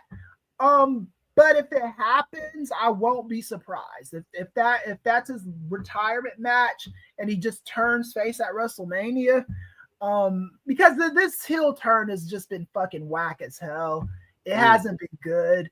The only thing that's made it good is that it's been a Cena turn, and when the turn happened, that was good. Right. So I can't forget that. But the follow-up has just not done it. I mean, he did cut that battle promo with Cody. That was kind of all right. People were grading that shit on a curve in my opinion. I don't think they were acting like nobody threw any like serious bombs. Ain't nobody say if somebody else was in their DMs. Yeah, it wasn't. It wasn't like it was decent. I'm not gonna say it sucked. It just wasn't like you wanted more, right? Like people never chanted. You can't wrestle at me. Like what's that supposed to mean, Cody? Like these fans chant anything at anybody for any reason. They chant for. They used to chant for puppies. Like I don't know what kind of like burn that was, but okay. Cena, he kind of mentioned a Tony Khan reference. It wasn't great. It was like I said. Cody brought up Vince. Right, we ain't supposed to talk about Vince. Yeah, it wasn't horrible. I won't even say it was bad. It just was. Oh, it was there. It was. It was there. It was like when you get a guy like Cena turning heel, you are expecting fire promos from both competitors every single week. Not this fucking lukewarm shit. This has not been fire. On the NWA podcast, we will do a deeper dive into this, but right now I'm just not impressed. I'm just not there. This would be a year where I would, because usually with WrestleMania events, I go to the events around WrestleMania and never WrestleMania itself, because I just don't like doing that stuff anymore. The last time I went to WrestleMania was in San Francisco. The infamous thing, WrestleMania. Yeah, that was after a Postmark gave me a ticket to that. One of my favorite stories of all time. Chris drove home mad in San Francisco, LA traffic because they did Sting dirty, and he left. That was his end of WrestleMania. Like, he didn't stick around for the rest of the show. He was like, you know what? I'm taking my business elsewhere, Triple H. Right. Yeah. Forget the heist of the century. Right. Yeah. I just still don't understand that booking. But that's still one of the worst. WrestleMania in the WWE in the 2010s. That's all you could chop it up to. But two things on what Chris just said. Number one, in terms of John Cena, I believe to paraphrase Mobb Deep, Chris is saying ain't no such thing as halfway heels. Halfway crook. Right, yeah, halfway crooks. Shook ones, yeah. But then second, Chris, you might not be on fire about this build for Cody Cena, but the real main event of Hall of Fame of WrestleMania week is Triple H going into the Hall of Fame, Chris. He deserves it. He deserves it, Chris. What? This is my thing too. I think the main events of the Hall of Fame and WrestleMania need to be rethought. The night 2 main event for WrestleMania needs to be needs to be Cody, not Cody. Night 2 WrestleMania needs to be Reigns, Rollins, and Punk. I think that needs to be the night 2 WrestleMania main event. Just DM me all you want to, and I'll answer them. I'm not gonna answer your fucking DMs, but look, that's how you get with Louis Kaiser in your DMs, man. You want to keep it closed, brother.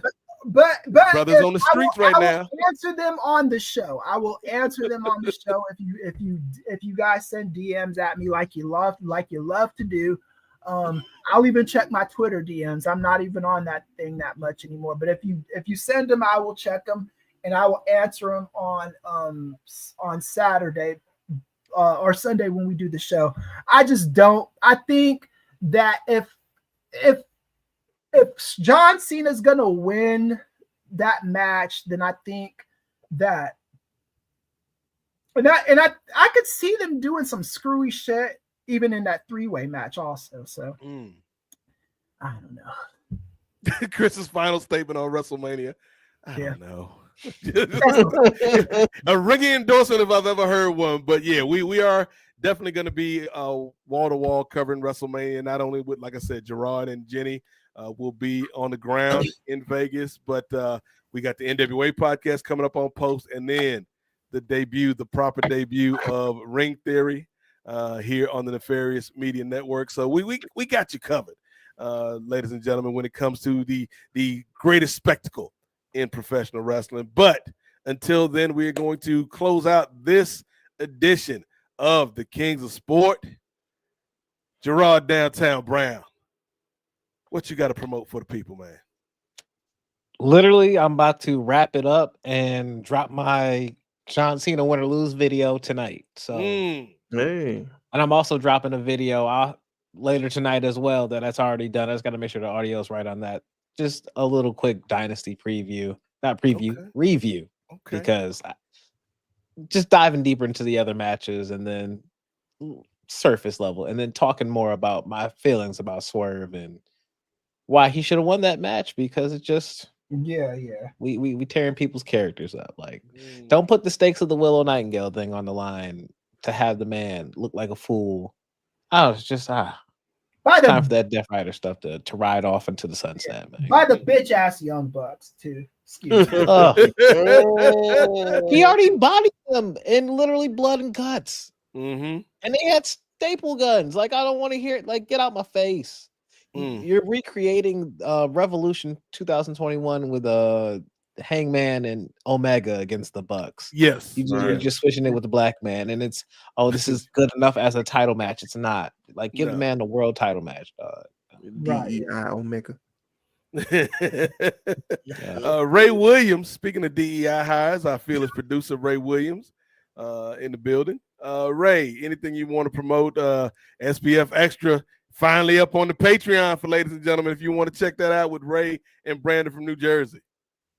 Yes, indeed. Yes, indeed. SPF Extra, where we preview the NCAA Wrestling Championships, and it was released 3 weeks after the fact. So if you want to go ahead and listen to that, CPT ass podcast. go ahead, enjoy. Please enjoy that. We still had a really good conversation, me and Brandon. So it was good talking to him and chatting with him. We got SBF coming up around the corner as well in a couple weeks. Of course, NWA is coming up this coming week. If you're listening to it as it is released, it should be coming up around the corner second Sunday. It has been changed, so check your local listings, folks. Second Sunday of the month this week, just to or this month, just to pretty much kind of look at everything that's going on, since that third Sunday is going to be WrestleMania Sunday. So we had to switch some things up with our programming, but this coming Sunday, the 13th. So keep your eyes and ears out for that coming out. And that's pretty much it. Like I was saying before on the parlay, Nate, hey, don't follow me. Don't worry about following me personally. Just put all of you guys' efforts into Nefarious Media. That's all I want to promote. Okay. Ray Williams being selfless on these streets. Chris Ely, speaking of being selfless, this man out here teaching your kids, America, teaching your kids about life on these political streets. Chris, anything you'd like to promote, tease people about this book that you're writing right now that you're gonna debut on the Sherry Shepherd show? So let people know what you got going on, Chris. Hey, if Sherry Shepherd would have me, then I really, now that we're talking about it, yes, if Sherry Shepherd would have Chris, that'd be awesome. But I want to see Chris go down the spirit tunnel on Jennifer Hudson.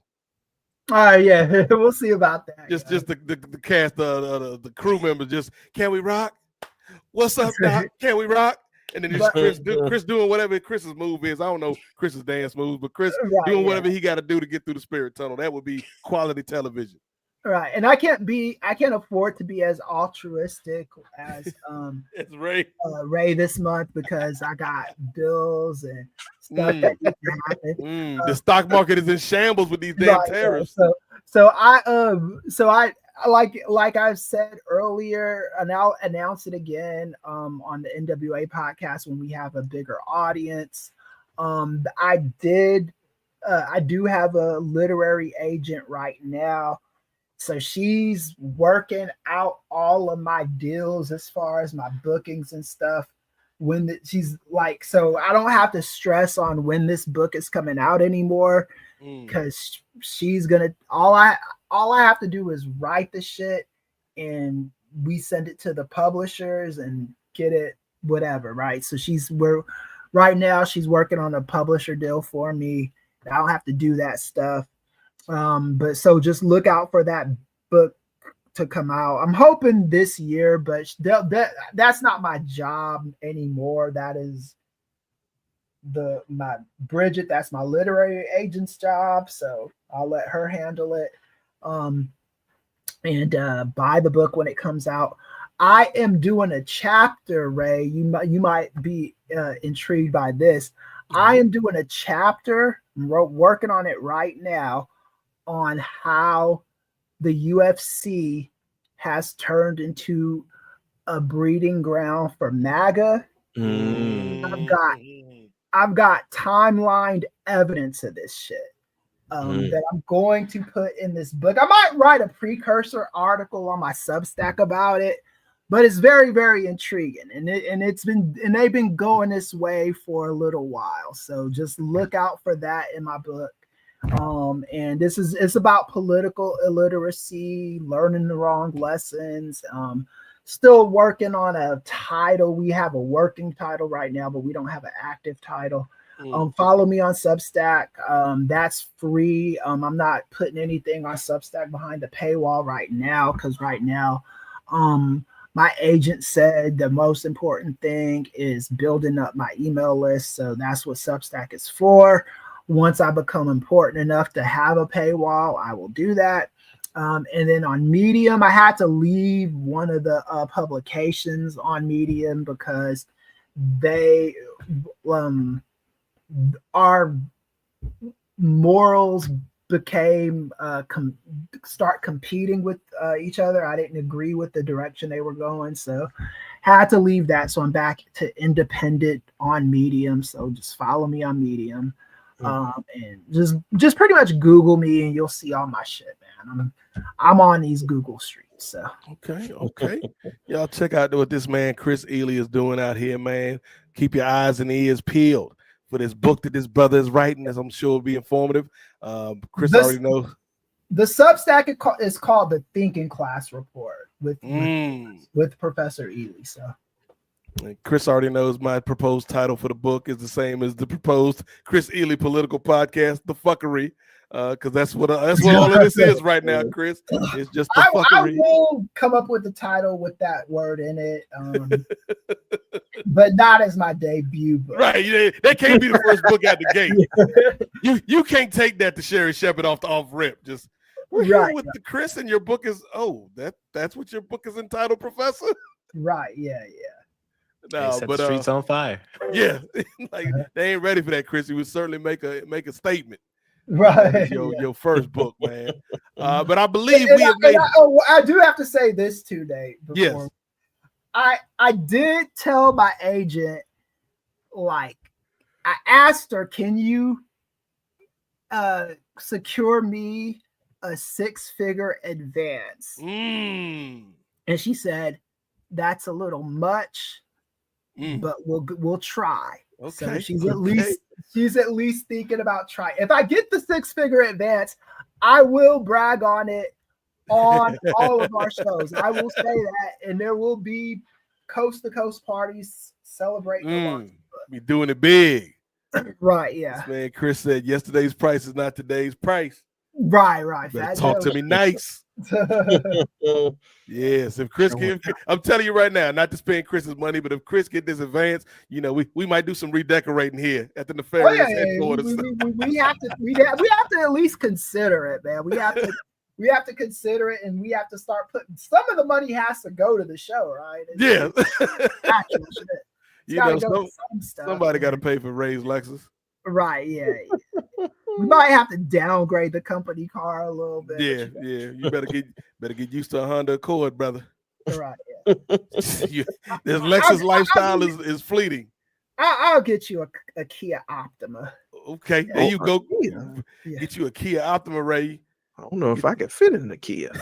Get you a Mini Cooper. I have a mid-sized Kia. It's a good. Gerard, what you know about that Kia life? I'm the Honda Civic life. That's how I'm getting around. That's how I used to get. I used to have a Honda Civic until I got my Kia Optima. Okay, boy, is gas efficient. I'm literally going to what's that Windy City Riot this next Friday. One gas tank to Chicago. Okay, just gotta fill it when I get in Chicago, and I'm cruising back, and I usually got like a little above a quarter tank by the time I get back. So hey, we about efficiency out here and saving money. Walmart. Best of both worlds. Indeed. This man Ray Williams out here with a used Tesla, putting money in Elon's pockets. Oh no, we don't support that, man.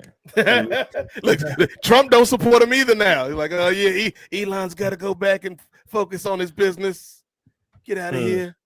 You ain't gonna catch me around with no dog on what the cyber truck with a dog on Toyota decal on it. Please don't vandalize me. No, it's a Toyota. It's not a cyber truck.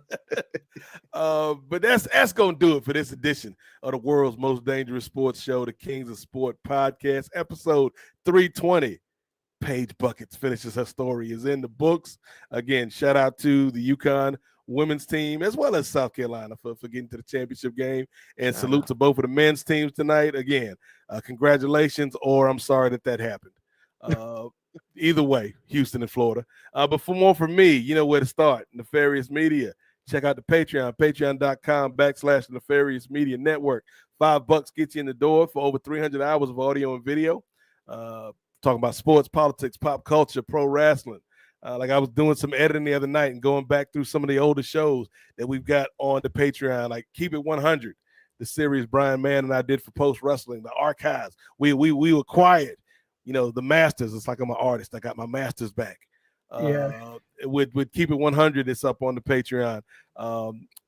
There's tributes to Chadwick Boseman. There's MCU reviews. There's a Hamilton live watch. So there's a lot of different things, and we will be adding more as the weeks and months progress. And of course, SBF Extra, the latest edition featuring Ray Williams and the third most popular member of the great Eagles Don't Hunt Flies podcast, Brandon from New Jersey. Salute to that good brother, Brandon from New Jersey. Right. I got to say this to Brian Mann real quick before. Brian Mann is a personal friend. All I got to say is I love chicken wings, yo. So. We trying to get the professor on hot one. Okay. I see the vision, Chris. Yeah. Come on, Brian. Look, we letting you in on the ground floor of the Chris Ely evolution. Right. Get in before he blow up and the prices go up, Brian. Right. Yeah. You right now, all you gotta give me is some chicken. I eat it. like I thought Chris was here to play the game. He's actually just eating dinner. Yeah. That's just my lunch, man. This is the most random edition of Hot One. He ain't answering no questions. He ain't looking at the host. This man just came to eat. But we hope you were fed by this food for thought we dropped on you here in this edition of the Kings of Sport.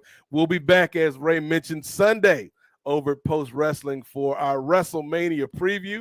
Who knows? Gerard and upper mid-card Jay Lacey may show up to help us, help Chris, Andrew, and myself, along with Ray, preview the granddaddy of them all.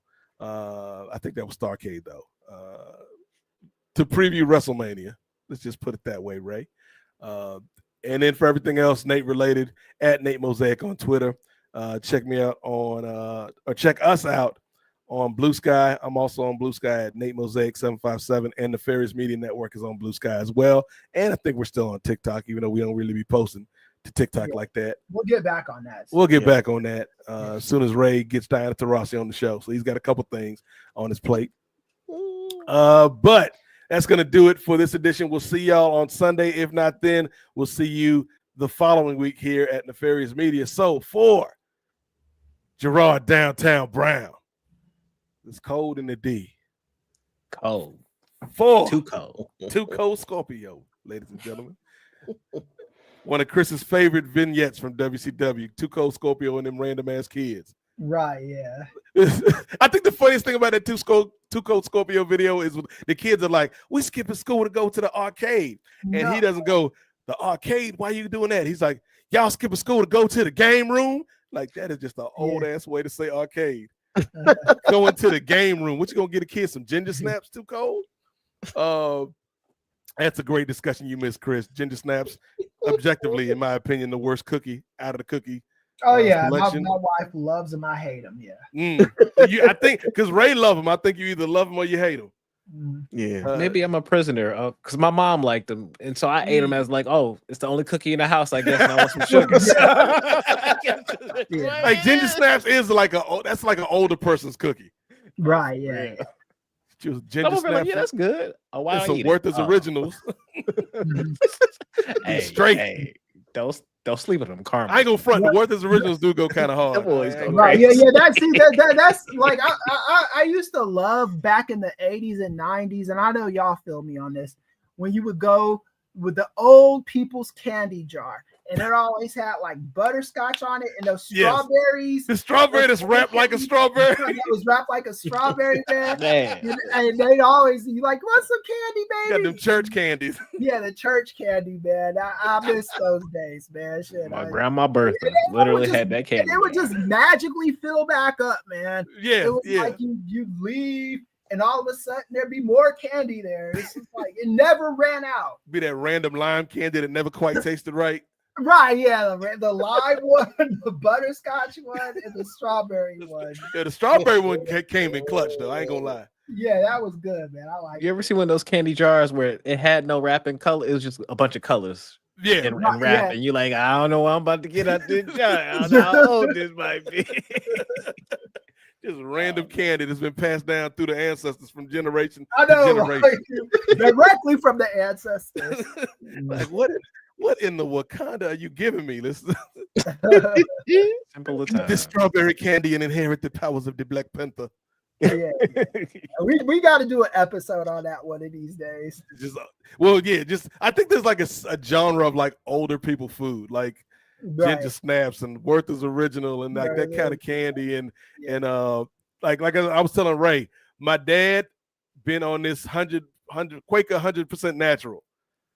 He been eating that as long as I can remember, and it's like you started eating that when you weren't even like old, and now you older and you still eating this Quaker 100% natural that just like tastes like bark and twigs and stuff.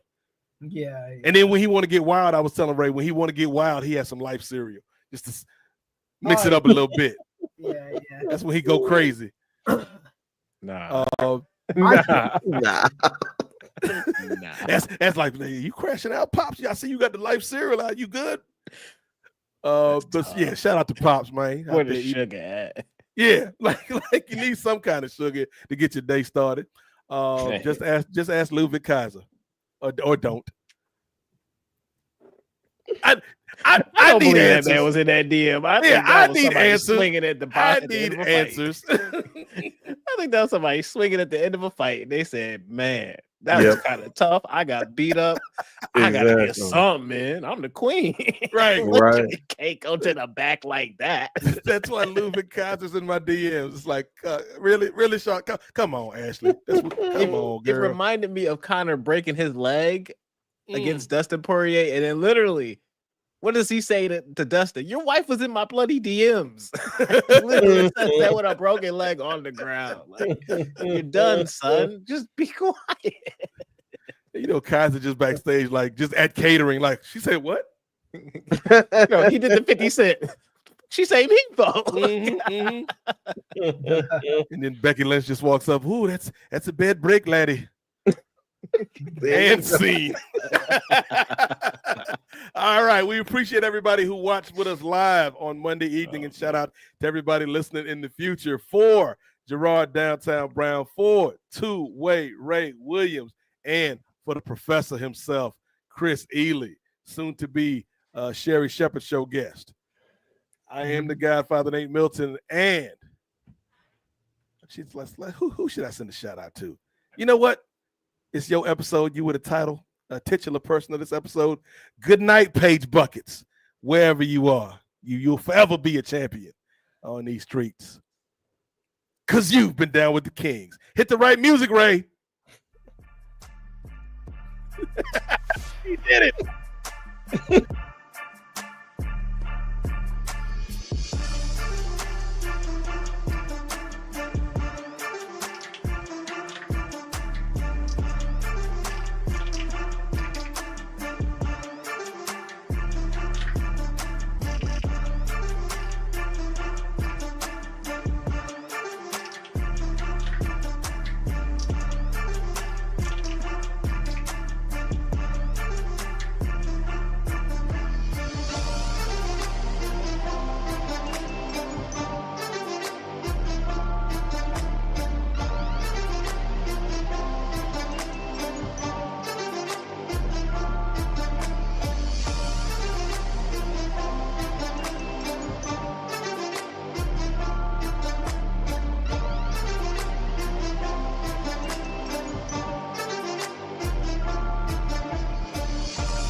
Let me tell you something, Mean Gene. I'm gonna go out there and I'm gonna leave it all on the mat. Cause that's what I do when I get it done so I can do it. Yeah! What in the wide, wide world of sports is going on here?